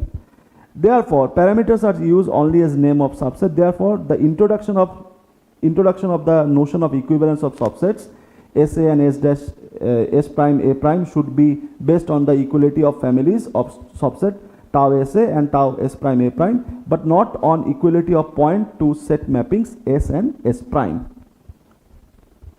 Now, hence, it may be noted that in the case of union intersection product of subsets, the parameters, although mathematically the Cartesian product A and B are not same as of Cartesian product of B and A, but since we are dealing with a subset, so we have a flexibility to consider that they are indistinguishable. And hence, we propose the following theorem. Oh, sorry, the theorem probably is missing. I somehow missed the theorem. And next I am coming to the similarity of between the two sets. I will discuss the theorem. When we deal with the similarity measures in granular computing, the problem is that it is not necessarily that the two layers of the granules are completely distinct, because the existing idea says that the one layer of granular computing in one case is not same as another. But if we look carefully into the cell of the human body or in some real scenario, you will find that although they are different, but their structures quite similar, or they have some molecules that are similar. That may be important for the granular computing. And thus, we introduce the similarity between the two subsets. Suppose X is universal set, A and B are the two subsets of attributes, where cardinality of X is M and cardinality of A is N and cardinality of B is P. And hence, cardinality of K denotes the cardinality of the set K. Without loss of generality, consider N is greater than equal to P. So I assume that FA will give the matrix Y and G will give the matrix J of order M by N and M by P respectively. Then the possibility is that either N equal to M or N not equal to M. So if N equal to M, then we define another new matrix D as Dij of M by N, such that if Yj equal to Zij, then it is, you write in Dij as 1, and if it is not same, it is 0. And you define now the similarity matrix in this way. Now, what's the speciality of this type of definition of the similarity matrix and the existing definition of similarity matrix written by Kharel and others? Here, these things are completely independent from the attributes. Although here attributes, the cardinality of attributes is there, but while dealing with this term, okay, numerator, the set of attributes has no role to play. And if N is greater than P, then suppose N minus P equal to T, then the matrix Yij Mn has exactly T coulombs more than the matrix Z. Now we first consider a submatrix W of order M by P of Y with first P coulombs and M rows. Now we define in this way the matrix Zij equal to Wij if it's 1, if it's not 0, then it's 0. Since we consider the remaining submatrix of Y with M rows and N minus T coulombs beginning from the T plus 1 coulomb up to N coulomb. So we denote it as Mij M by N minus T, which is of order this. Now we construct a 0 matrix because we have to match two matrices are of different orders. And when I try to deal with the similarity matrix, I have to either reduce one matrix with the other, or I have to enlarge one matrix to the other. That I have to do, otherwise it's not possible. So mij equal to nij equal to 0 if it's 1, and if it is 0 and it is otherwise. Then in this case, this is the definition of the similarity matrix. And interestingly, these two similarity matrices are independent of the set of attributes chosen, and they are only dependent on the families of tau fa and tau gb. The two subsets is said to be completely similar if their similarity measure is 1, or completely dissimilar if their similarity measure is 0, and also we obtain similarity measure using Molosov ideas as stated above. Now, these are some fundamental properties. Suppose we have the two subsets fa and gb, where a and b are the distinct attributes. They are not need to be subset of E. Then this properties holds. Okay. Next one is that if fa and gb be two subsets defined over a universal set, f is the mapping f and g is 1 1, and f comma a is that is equivalent to gb, then their similarity matrix is always 1, provided the ordering of the attributes is independent of choice. Next one is that the possibility is that if tau fa and tau gb is equal to phi, as I told, in granular computing the two layers have no common, but inside it they have some common structure. So what we will do? Let us discuss a situation real life example. Granular computing is an emerging computing paradigm of information processing that concerns the processing of complex information in titles called information granules, which arise in the process of data abstraction and derivation of knowledge from information or data. In this process, there are granules and several granular layers in granular structure. A granule may be a subset, class, object, cluster of universe. In granular computing, we may construct a granular layer by using a subset, say fa, and granular layer may be represented by the element tau of fa of the subset fa. Then we can have the similarity measure between different layers formed by different subsets. So this is one of the examples. Suppose x is equal to a comma b comma set, and we got tau fa equal to in this way, where fa and gb are the subsets, and from that we get tau fa and gb. Then you can check that tau fa and gb are not same. Okay, they are completely so they have empty intersection, but we cannot say that there is no similarity between the granular layers, because the elements A, B, C are in some granules. These are the granules. Okay, these are called granules. Sorry, these, when we deal with the granular computing, these are called some granules. Okay, and this is called granular layer. So are in some granules in both the layers. From this discussion, we can conclude the following theorem, which may be useful for granular computing. Yeah, suppose this is granular layer. One is tau fa, one of this is tau gb. You can check that fa and gb be two subsets defined over a universal set X. Then suppose tau fa and tau gb has empty intersection. This does not imply that their similarity is 0 in general, and we have the proof. Let us consider the above example. Suppose X is ABC, A is one set of attributes Mn, B is set of attributes XY, and we define the subset. So we got this. If you check, their intersection is empty intersection, but if you check the similarity measure through the given methodology, you will find that there is a similarity measure of 3 by 5. But in reality, in granular computing, it's called empty. Now, if fa and gb be the two subsets defined over a universal set X, and fe is internally equivalent to ga, then similarity between them is 1 for some specific orderings of attributes in the matrix representation of two subsets fa and ga. Now, exactly it's reverse for externally equivalent. Next one is a very interesting result. That's connect the linear algebra with subset through our method, correct method. So fa and ga be the two subsets defined over a universal set X.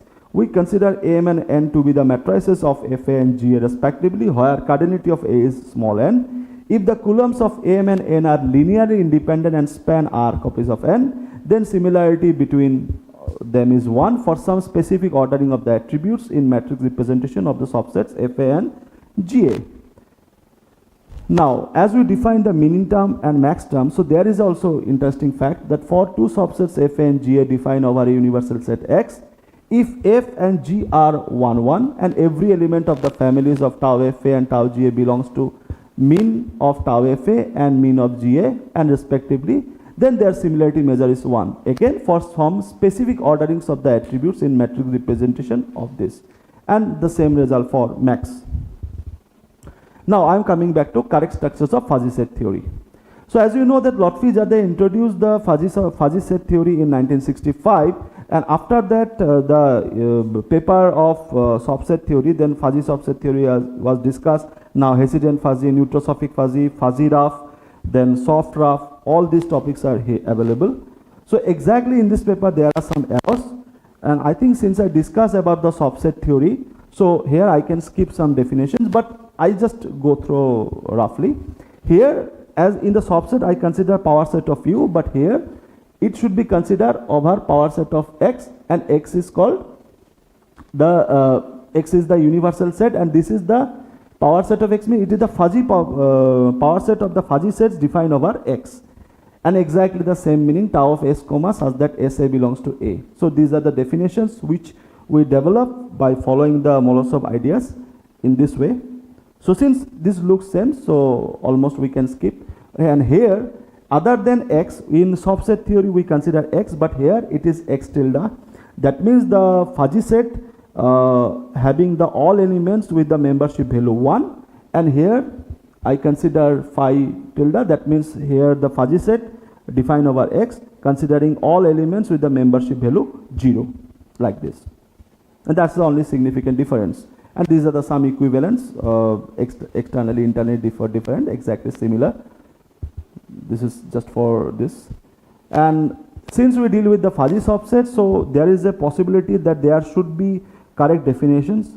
And since they define again wrongly, so we correct this thing that SA and GB are the two fuzzy soft sets, and their union should be U Cartesian product A comma B, and it is defined in this way: U A comma B equal to SA fuzzy union GB, and their membership value for fuzzy union is either max of U SA X and U GB of X, that is membership value of X to be in SA and membership value of X to be in GB, and their maximum. And similarly for minimum also, because we know that in fuzzy case we take minimum and there is a minimum. Then for Cartesian product, so only the product of the membership value of X either to be in fuzzy set SA and fuzzy set GB, there you take membership values. And this is fuzzy algebraic sum. The algebraic sum is denoted by SA plus GB and defined in this way, with membership value of X in SA, membership value of X in GB, and their minus membership value to be in SA and GB product of this.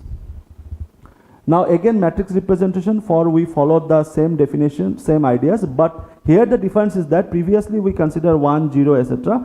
But for matrix representation we consider only the membership values at the beginning. Then we converted, when I consider the membership value, then I choose that whether the membership value is greater than particularly some threshold value. If it is greater than it, then it is 1. If it is no, it is 0, like in this way.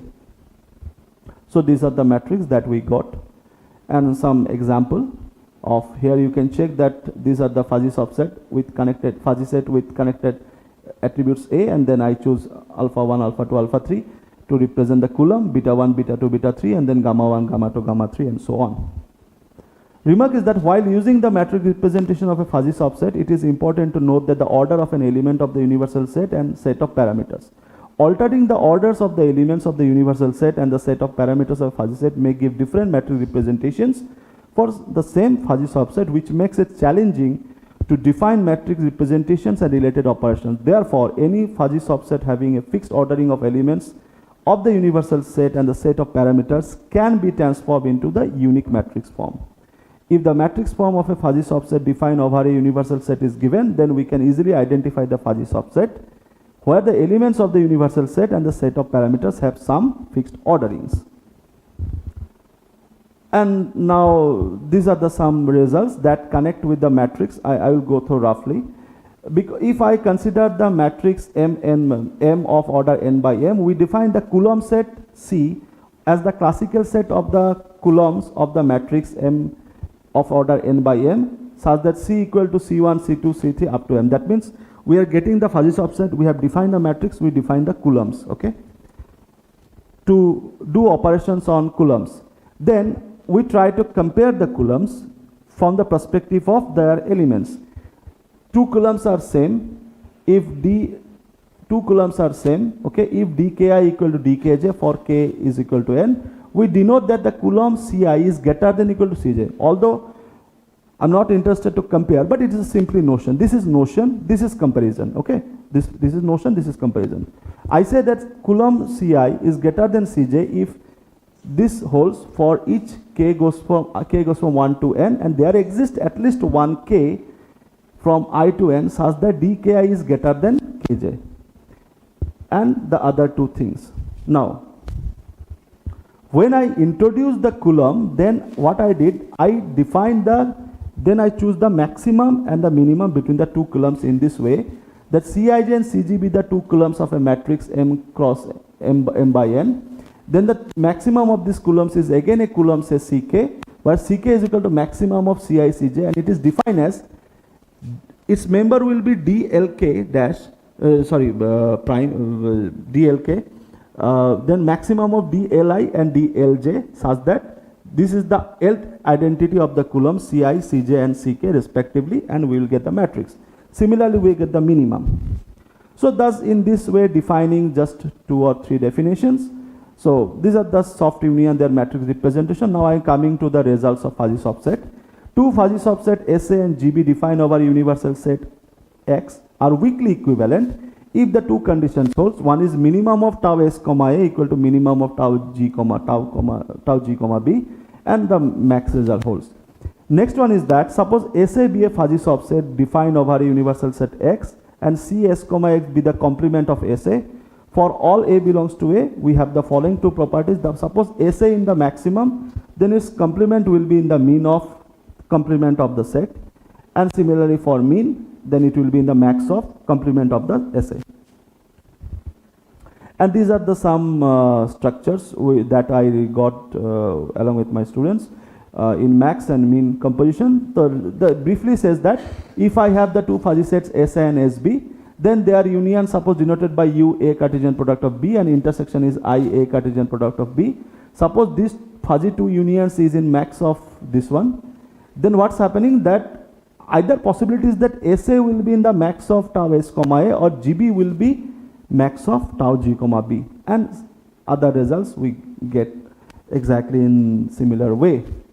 And the theorem is that if S comma A be a fuzzy subset defined over a universal set X such that if we have the two parameters, two attributes AI and AJ, and for it their fuzzy subset are empty fuzzy subset, okay, then for AI belongs to A such that SAI is not the absolute fuzzy subset, that means fuzzy subset with all the elements membership value 1, and this is empty, then what's happening that maximum as a minimal element, it will be the maximal and as well as the minimal element of the fuzzy subset tau SA, and exactly we get the results. So this paper is available in archive and it is not published yet, so I can skip a little bit, I think so. Now I am coming back to logic. It's a very working paper. When I deal with the logic, so 5 minutes, okay, fine. When I deal with the logic, the issue is that in T-norm and co-T-norm, so I take the binary operation from, binary operation over 0 and 1. But as we deal with the fuzzy subset, so operation should be on this one, that is A Cartesian product of 0, 1, again Cartesian product B 0, 1 to this one. And the property is that right absorption says that Ta comma 1 B comma beta will be this. Left absorption says that Ta comma alpha B comma 1 will be A comma B alpha. Commutative will be preserved, associative will be preserved, and monotonicity says that if the membership, if one parameter, that is alpha and alpha 2 between 0 and 1, if 1 is greater than or equal to this and beta 1 is greater than or equal to this, then these conditions hold. Now remark is that SA be a fuzzy subset defined over a universal set X. A pair A comma alpha belongs to A Cartesian product of 0 and 1 indicates that alpha is a membership value of an element X in the fuzzy set SA comma SA belongs to tau SA. Now, as we know that when we deal with the real line, so we can compare the elements that are in the real line. But as we are dealing with the A Cartesian product of 0 and 1, so we cannot compare easily, because A is the set of parameter. Okay, so to make the things easier, I introduce in this way that A comma X is, we consider it is less than equal to AY, if and only if X is less than equal to Y, and if it is greater than equal to AY, then if X is equal to greater than Y. It is notion. Now, exactly the operator, now if we look into the soft T norm, the operator T prime is right absorption following the right absorption, left absorption, commutativity, associativity, monotonicity like previous way, but here difference is that if it is 1, previously it was your 1, and here it is 0, so sorry, it is 0, it is beta, here it is beta, previously it is 1, it is 1, like this. Next one is that suppose T is a function in this way defined that T of Ax by equal to T of AB f of xy, then f is a function on the unit interval 0, 1, then fuzzy subset T is said to be continuous if the function f is itself continuous, and if T prime is a function defined in this way such that it is said to be the fuzzy soft T norm such that T prime Ax by equal to T prime ABx gx, where g is a function, then it is continuous, and if the function is continuous.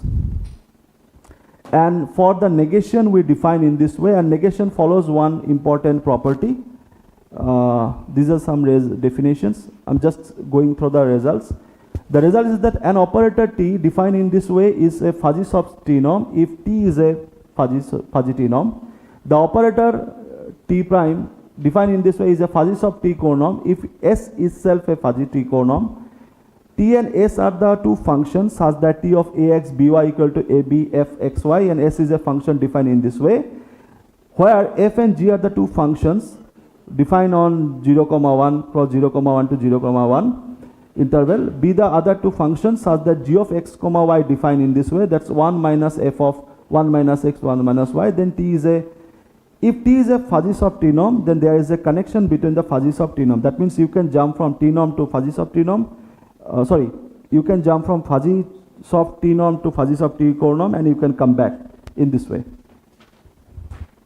Every fuzzy soft negation of type n from A Cartesian product 0, 1 to A Cartesian product 0, 1 has at most n equilibrium points solution, where n is the cardinality of the set of parameters. If the fuzzy soft negation of time has an equilibrium solution with respect to a parameter ai belongs to A, then the equilibrium point must be unique. And future scope is that, I will end with this. Future scopes are connections of fuzzy subset theory with mathematical logic, adding attributes. And why it is important? Because I'm not sure whether attributes has some connection with logic or not, or is there any area. But you can connect, or we can connect. Matrix logic is available, and it has some connection with some other fields of philosophy, etc. So matrix logic using matrix representation of subset and fuzzy subset is another promising area. Possible connections of subset theory, fuzzy subset theory with existing branches of logic. Application of fuzzy soft T norms, etc. in engineering and other fields, and many other ways. And since I am new to logic, so my logic part is a little bit less, and I'm sorry about it. And these are the references. So you can check that even after so many paper, 1919 paper, Molosov wrote several papers. This is the important paper where he criticized the wrong ideas, and this is the structure. Here also he found some wrong results and he criticized the others. And 1980, it is the paper where the idea of the subset theory was generated. And these are some references. Thank you very much.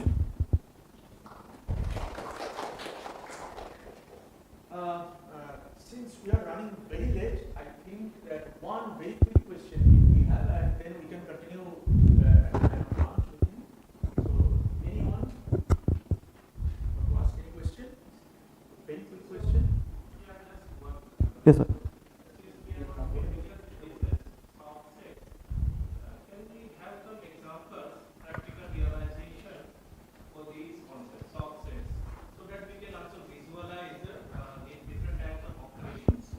Their interpretation of practical realization. Okay, sir, so allow me to give one simple example. So whether my t-shirt is green If I say fuzzy sense, is it green? No. You will say that in fuzzy membership value, say it's 0.7, 0.8 something.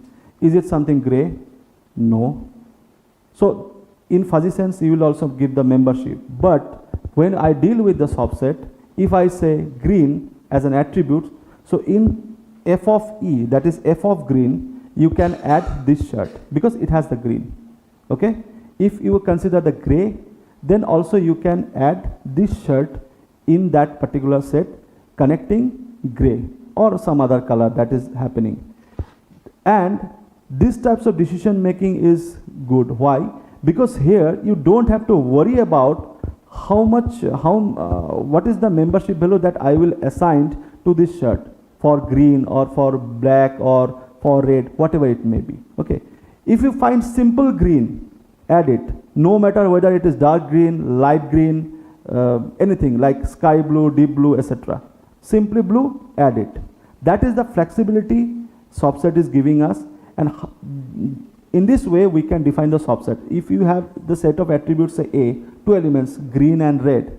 So again grid, you can add the number of shirts which have green, and for red you can add it. Then you represent f comma A as equal to the set with green and the approximation set of X having the green, okay, in an ordered pair. Similarly red with approximation this, and this is and these types of notions are useful in decision making also, even in pattern recognition. Some papers are available in pattern recognitions, big data analytics and so on. So in fuzzy sense you have to worry about the membership value. How will you assign? If I am the, say, 1 minute, shut up, 1 minute, just 1 minute. If I am a biased person. Suppose I am in the judge panel of DID. Okay. So I don't like this dancer. So I will give, say, 0.2.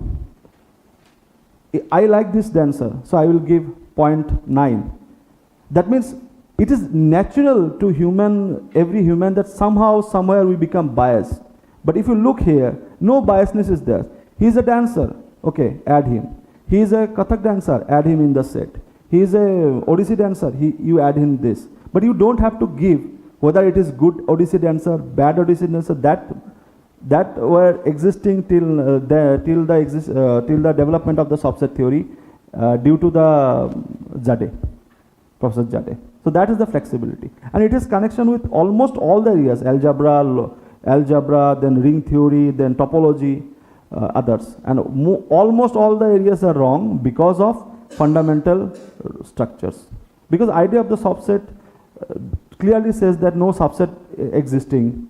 Then there are the two types of empty sets. One is when you take the attribute set empty, and another one is tau SA will be the singleton set with empty. Then two different types of ideas are coming. And that's why I personally say, as far my knowledge is concerned, working with Professor Molosov, that all the existing are wrong. People are using, but these are wrong.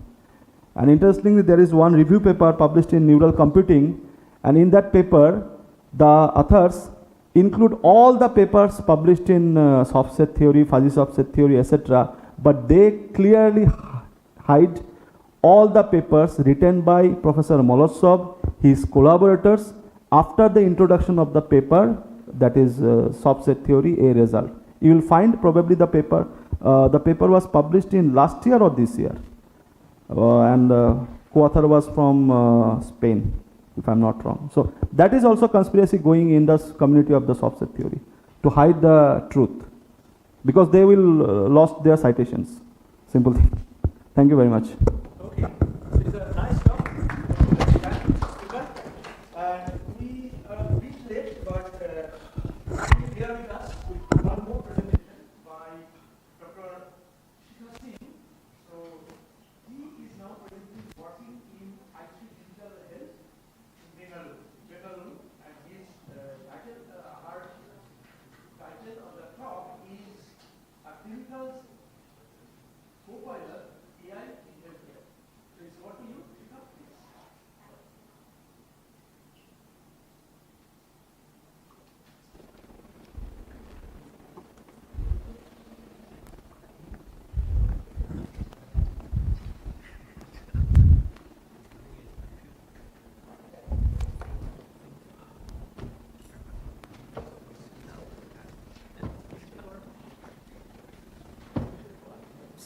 Share হচ্ছে এটা গুলমিটা হচ্ছে তো Okay, thank you, Saurav. So, hi everybody. I'm a bit tensed now because of the discussion that has happened before tea, and I was going to focus a little bit on, not little bit, quite a bit on application of LLMs, how it is contributing in the products we are building. So, yeah, but. So firstly, I would like to thank Kamal sir for encouraging me and to come here and present the work that I'm currently doing, and thank you, Saurav, for inviting me. So little bit about me is so I did my PhD with Dr. Deepak Khimani, and then I started my PhD with the problem of AI planning, where he was interested in building a bridge playing software. Or a bot that plays bridge, with the idea of how do we use knowledge of logic of knowledge and beliefs, and implement a planner. And that problem became very complex because the states would blow up, and I was working with cryptographic structures. So we said, okay, we'll make the problem simpler, and then we picked up this Grafalo story, and so I worked on this problem, and it was jointly work with Professor Kamal Lodaya, so I'm really grateful for him, and yeah, so that's how I'm attending this logic meeting. And now, during the final years of my PhD, I met some people who were working in oncology domain and wanted to do something to enhance patient outcomes in cancer. And I felt, and they asked me if I can be a tech co-founder. So that's how I joined the team, and now I'm building AI-powered data-driven solutions in oncology with the human oncology experts in the loop. So we bring science, medicine, technology, and try to look at all the stakeholders in this domain, and then see what their pain points are and if we can do something about it. So this is going to be the outline of the talk. Unmet needs of the healthcare stakeholders. How can AI help to how can LLMs help, right? And in the last 2 years, we have seen some progress. And then I'll also present a case for some examples for care providers and clinicians, how it can help. And then I thought I'll just have a slide on reasoning in LLMs. It's very loosely it's defined stuff here. We'll just look at it. And then how can we have guardrails for LLMs? So in any disease area, there are different stakeholders. There's patient, care providers, clinicians, hospitals, and then industries, basically pharmaceutical companies who bring drug products to market. There are payers, insurance companies, patients, families. So, and each stakeholder has some known pain points, like patients, they want to get diagnosed early. Then they struggle for care providers' time. Then personalization in care is becoming very important. And what are care providers' pain points? So the ratio of patient and oncologists, especially in field of cancer, is very poor. So there are about only 10,000 medical oncologists, not 10,000 medical oncologists, the entire set of oncologists in India. But the cancer patients, its reported incidence is 5 million. And we know only about the numbers which are reported. So there is patient overload.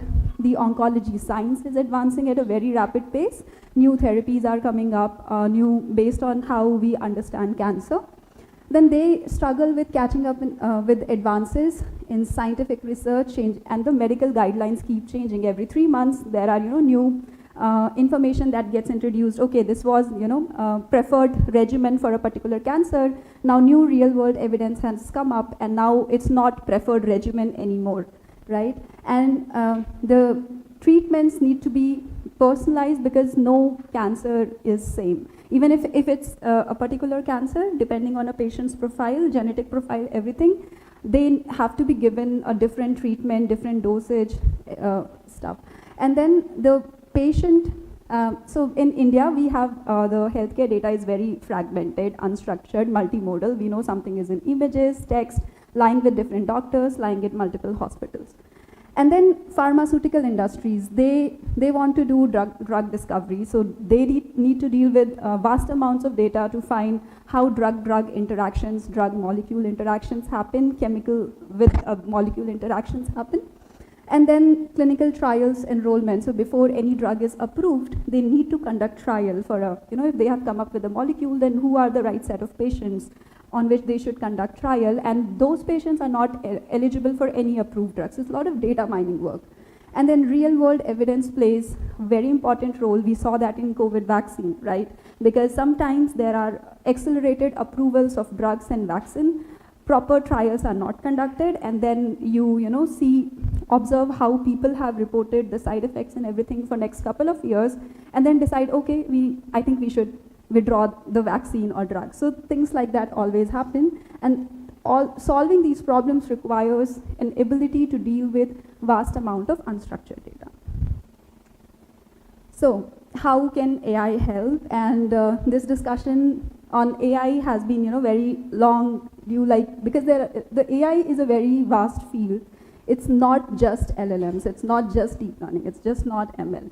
So for my PhD, I was working on logic-based AI, right? So, but for today, everybody thinks that now, since ChatGPT is commoditized, everybody thinks that ChatGPT is AI, right?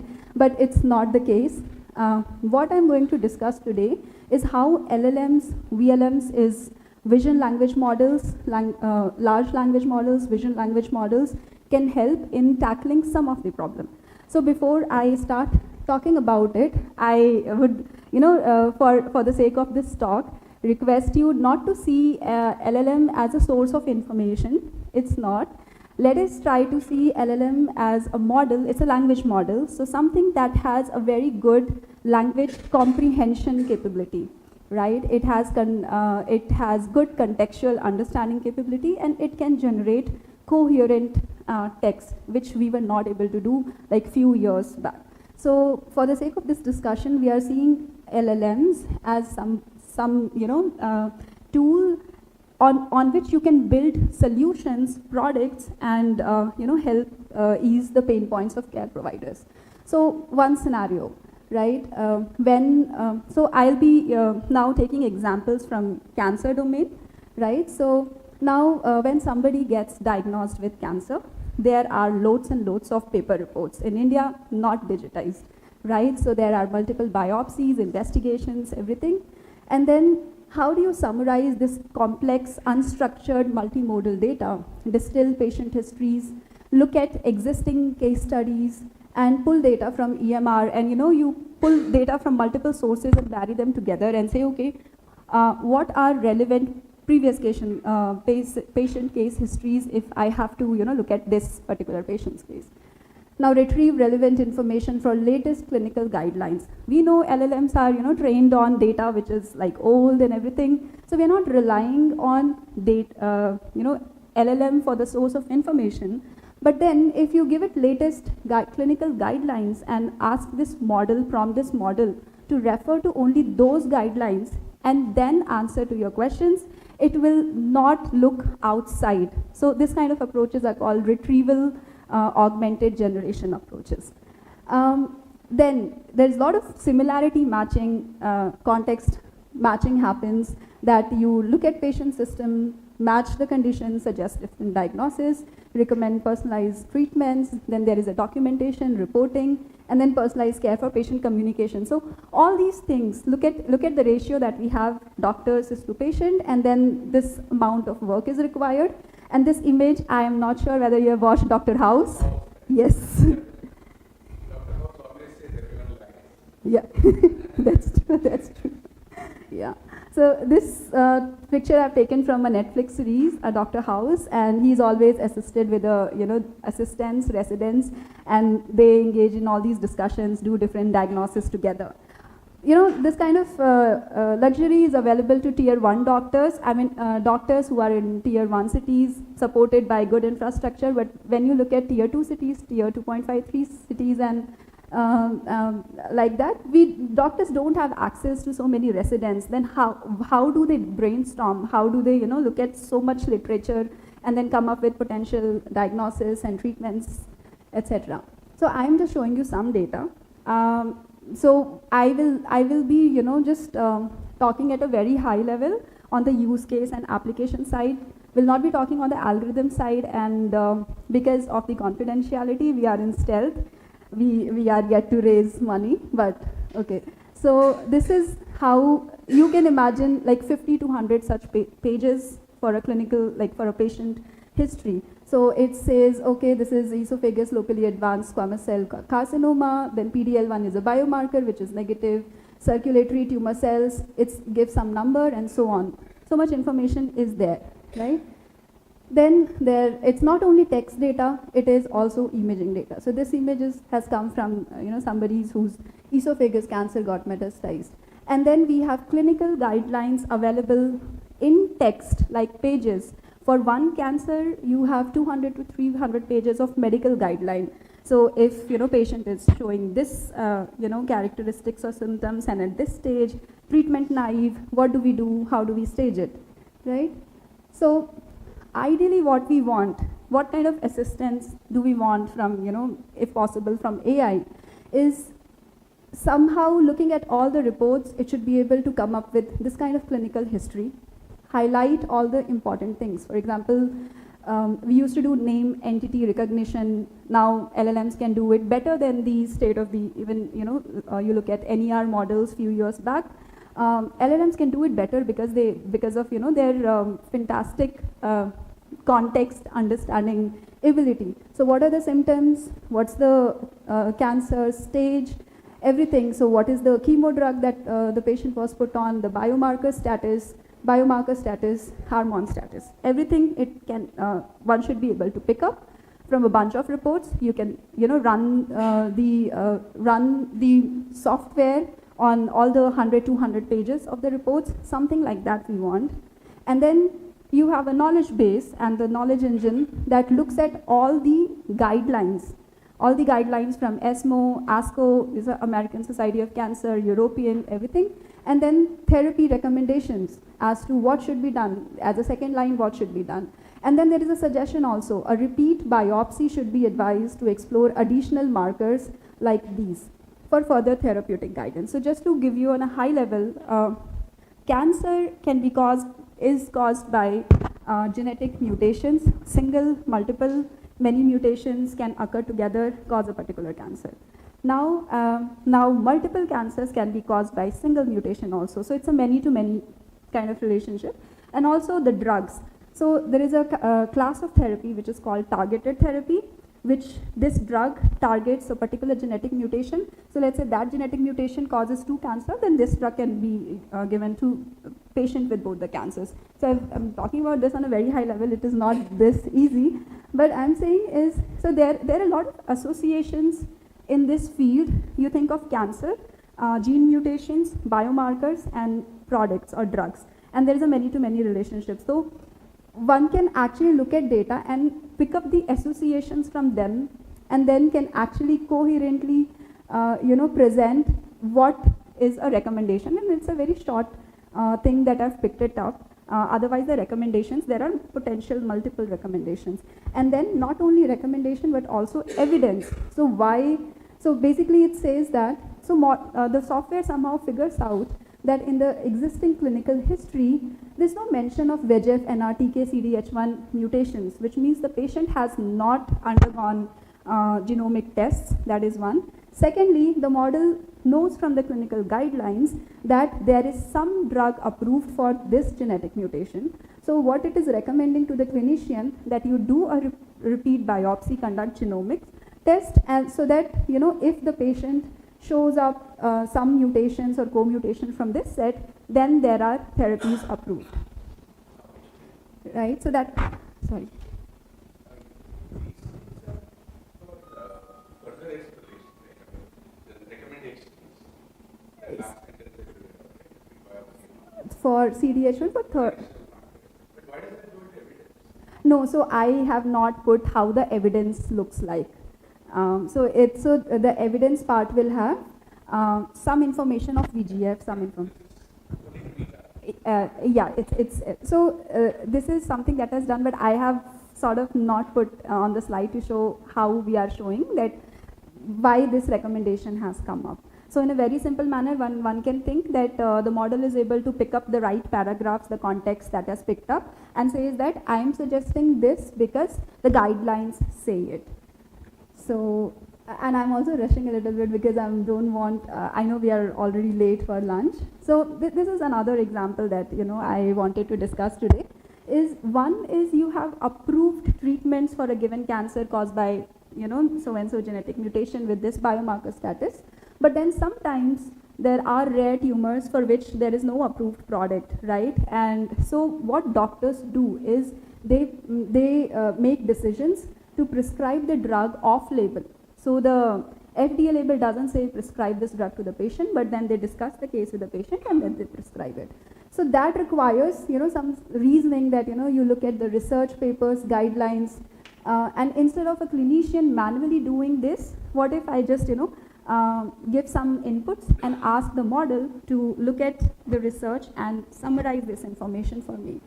And similarly, based on similar case studies, if people have been recommended this drug off-label, do we have any such case study, right? And then show that to me. Are there any potential drug interactions? Then there is a huge database. The model can pick it up. In a section, it will say that, okay, you can give it off-label, but then there is a drug-drug interaction available. Then there is in such scenarios, there are documentation, consent, and everything is involved. And you can use these models because they can, generate text in a very coherent manner. So you just provide it a template, some examples. It's called few-shot learning, and then it can actually create or generate such documents, consent form for the patient for a given case, and one just needs to review. And then the model will also suggest, based on whatever knowledge base we have created for the model to access and generate answers, it will also, say these are some of the regulatory and legal implications. Why don't you have a look at it? So these are some of the ways how, you see a product, a software, and somewhere we have, LLMs contributing to bits and pieces. It's not just LLM as a co-pilot. It's LLMs, helping do certain things. It's somewhere in the workflow. So why? Because it can process large amounts of data, it can structure it, summarize it, and present the relevant data in a shorter span of time. Like you need so many people to do certain things and align and discuss, but then it can do it very quickly. So why? I think some of these things Jan sir has already discussed, because it's the model size. They are so large that they can represent more nuanced information about the language itself. So if we are not talking about the information, so now that thing allows them to interpret text with a greater accuracy. So they will not miss out on this. It's been observed that these models can exhibit emergent abilities. For example, you take a large language model, you do some instruction fine-tuning, and for a particular domain, we don't need a lot of data to do that, and they can adapt to a new task. And then this vector space representations allow the models to do similarity matching in a way. I mean, for example, and contextual disambiguation. For example, two different words in the same context will give the same meaning, and same word in two different contexts have different meaning, right? So now this you'll see that these models are able to understand the context and are able to, answer appropriately. So it's able to do contextual disambiguation, and because of the transformer architecture, it has been possible to, do it over a long span of text, right? The token size, the window has been increased. So that's a progress. So yes. So having said that, what is it doing? What's underlying, reasoning or, so it's not doing any logic-based reasoning. So everything that I've put here is based on, what I think I could be wrong. But then it looks like it's doing deductive, so pattern recognition we clearly understand. It's doing pattern recognition, picked up structures from language and, is able to generate language. So we understand that it understands the syntax, the semantics. So for at least a language, it understands. So now it can pick up structures and then generate answers such that it looks like it's doing deductive reasoning. it sometimes, because it has seen the statistical correlations in the data so many times, that looks like it's doing inductive reasoning. Even they are very good at analogical reasoning, because they are able to map similar things in the similar, that space, in that high dimensional space. They can do limited, it seems, based on my own experience, I'm saying limited counterfactual reasoning. Depends on, what kind of context and prompt I provide. They will be able to, give some arguments. And then abductive reasoning, because plausible explanations, hypothesis based on the context itself. So, yeah, so I think this is my second last slide. So co-pilot, so we are looking at all the good things, but then if we are not responsible, we are not thinking about safety, things can go wrong. For example, inaccuracy and hallucination risk. It's a trait, so in bracket I have said where the risk is or why the risk is. For example, hallucination comes from the generative nature of these models, right? So what we could do domain-specific fine-tuning or retrieval-augmented generation approaches, where we say that use my knowledge base only, understand my knowledge base, understand my query, and then use my knowledge base part as context and then generate answer, right? But sometimes the model itself will have some bias. In language, bias shows up, right? So then we can, put another layer of bias detection, output filtering, etc. But then that's a trait of the machine learning approaches itself. It's just not LLM, it's there in any ML approach. Similarly, privacy and data security, it's very key to healthcare. So we look at, hiding all the PHI, patient healthcare information, PII, personally identifiable information, and then we give it to model. Poor explainability is again a trait of machine learning approaches overall, but then we can use retrieval augmented generation and ask it to link to the sources from where it has picked up the context, right? And then domain specific chain of thought, we can actually inject domain specific rules and ask it to, these are the rules. Now this is my context, this is my input, how have you generated the answer? And it does decently, but there is no metric as to say it will always perform like this. And then there is a human trait, which is dependency on AI, right? So that is also a risk. What we want to do is augmentation of intelligence and not replacement of, clinical expertise. So for example, I have lost my ability to do mental maths because I rely so much on calculators, right? And this thing, something which was raised by one of the doctors who I was speaking to, because we do a lot of demos for doctors. They're like, okay, I understand. AI recommended me something, I looked at the source, it was right. Second time, it was right. 10 times right, 100 times right. Now I lost my habit to double check the source, right? How would you ensure that, next time it will be right? So there are a lot of issues around it and we have to find solution. I'm not saying that it's the perfect, but then we have to be aware of these things and take action. So the key takeaways is that the AI approaches, LLM, using LLM models in clinical workflows and softwares can enhance efficiency, but the idea should be to augment the capabilities, not replace the existing capabilities. For me, one takeaway from Jamsel's talk was, if I can define a rationality metric for a given model and I'm working on the model, improving it, how do I know that the other model is better than the previous model? I think we need some better benchmarking. So this is a food for thought for me. But yeah, so this is one of the messages that I came here with, is that sometimes we don't need AI to be like really. We have like very high expectations, right? That it should be like perfect reasoner and everything. But then like people who are actually like, now I'm on the other side of the table where I'm trying to build solutions using, somebody did a research on something, there are publications, there are small tools, how I can bring them together, stitch them together, make a product and take it to the users. So that's the role I am in now. So the mindset has changed a little bit, that there are so many imperfections. How do I put guardrails? And I think my previous slide was, yeah, so this was on guardrails, like how do we minimize the risk. So yeah, that is all from my side today. Thank you for being a patient listener. Thank you. Thank you, Shika, for concluding your talk before time. So, any quick question?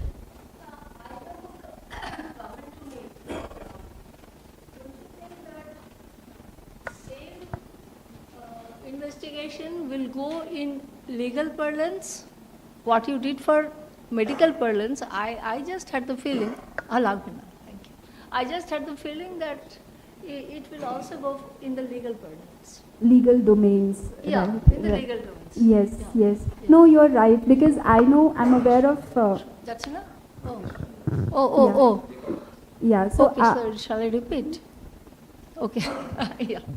no, so you're right, in legal domain also there have been initiatives. In fact, IT Madras has got a project by Government of India where they are firstly digitizing all the cases and everything from the legal system. And then I am just anticipating, maybe this is the plan, that later on they would want to come up with a legal model which itself can be used to, maybe provide license to all AI models. We don't know, right?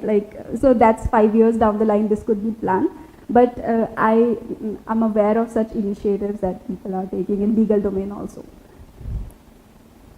I have one question. You discussed about some rationality metrics. Okay, Yeah. rationality metrics. So, is there any known metric to you to compare the rationality? Okay, then I have one suggestion, so please don't mind. Sure. You can check one Journal of Mathematical Psychology. There is one published paper recently on how to measurement of rationality. You can read that paper. There, in that written by one psychologist, he discussed about how to measure the rationality, and he gave some measurement issues. And if you look into the rationality of human beings, so there is another contradiction. So I think you can better write bounded rationality. Bounded rationality means where in economic modeling or psychology, they are not considering the human being as a rational, but rational up to certain extent. So bounded rationality, you can check two papers. Bounded rationality written by Harvard Simon, so Nobel laureate and Turing awardee, you can check. So I think if you connect these two topic in this last point, so I think you may get some good ideas also. So I think this suggestion will be good to you. Yes, thank you so much. I'll take notes. I'll Okay. just note it down. Okay, thank you very much. Thank you.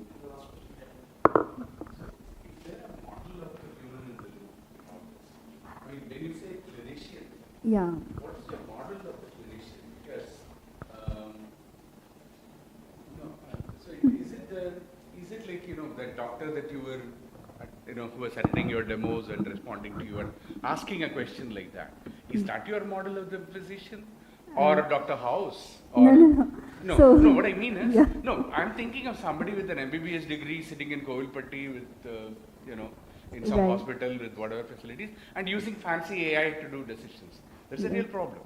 Right. Because So, everybody is, AI people say expert, but who's an expert? Huh, Who's an so expert in what? that's because I didn't explain the workflow of, I just mentioned that there is a knowledge base that we create for LLMs to refer to. So the human in the loop component comes in, who is creating the knowledge base for the language models. Even as a to- user, right? See, the problem is it's not just artificial intelligence. There is also natural stupidity sitting along with that, right? And I as a agree. human being, I have a right to be stupid. It's Yeah. It's my I agree. birthright to be stupid, right? So it's okay. A software has no right to be stupid. It's a created object. It's an artifact Right. which is liable. I can take people to court. So it's got certain properties that it should have. As a human being, I'm just born and I'm alive and I'm using stuff. But I could be a doctor with a degree, right? Right. But I'm naturally stupid in many ways. So Yeah. that being in the loop, we are putting all these people together, right? So you're creating a system. So I'm saying I would like to see much greater clarity on the human beings in the loop, right? I Not only in the understand. design phase, not only in what is being put in, but there is a continuous learning process that goes on. Right. So you need some, I would say, serious models of the human beings involved. Yeah, With all the- I understand. You're saying that have a model of human itself in the in the this, workflow. because as you said, it's part of the humans in the loop is very important in what you said. Yeah. So But okay. I'm saying you were mentioning it in the design phase, Right. but right. I'm saying even in the use phase. right? so Because in these the- are adaptive systems, learning systems. I am adapting, the software is adapting, all that. Right. So I think we are, where you said the phase, at the use phase, we are relying on the user to, when they are provided recommendations and source, and then they should be able to check whether the recommendations are pulled in from the right source. So that's where this doctor example came up that, it's what if I very stop relevant. checking? Yeah, I agree. We can, think of more sophisticated way of, integrating humans in the loop of the Yeah, workflow. because an MBBS degree necessarily doesn't qualify me to make those decisions that easily. An experienced doctor interacting with you is a very different person, right? That's true. Yeah, right. No, you're right. Okay. Okay, I think and since we are very late, so I think we should meet here by 15.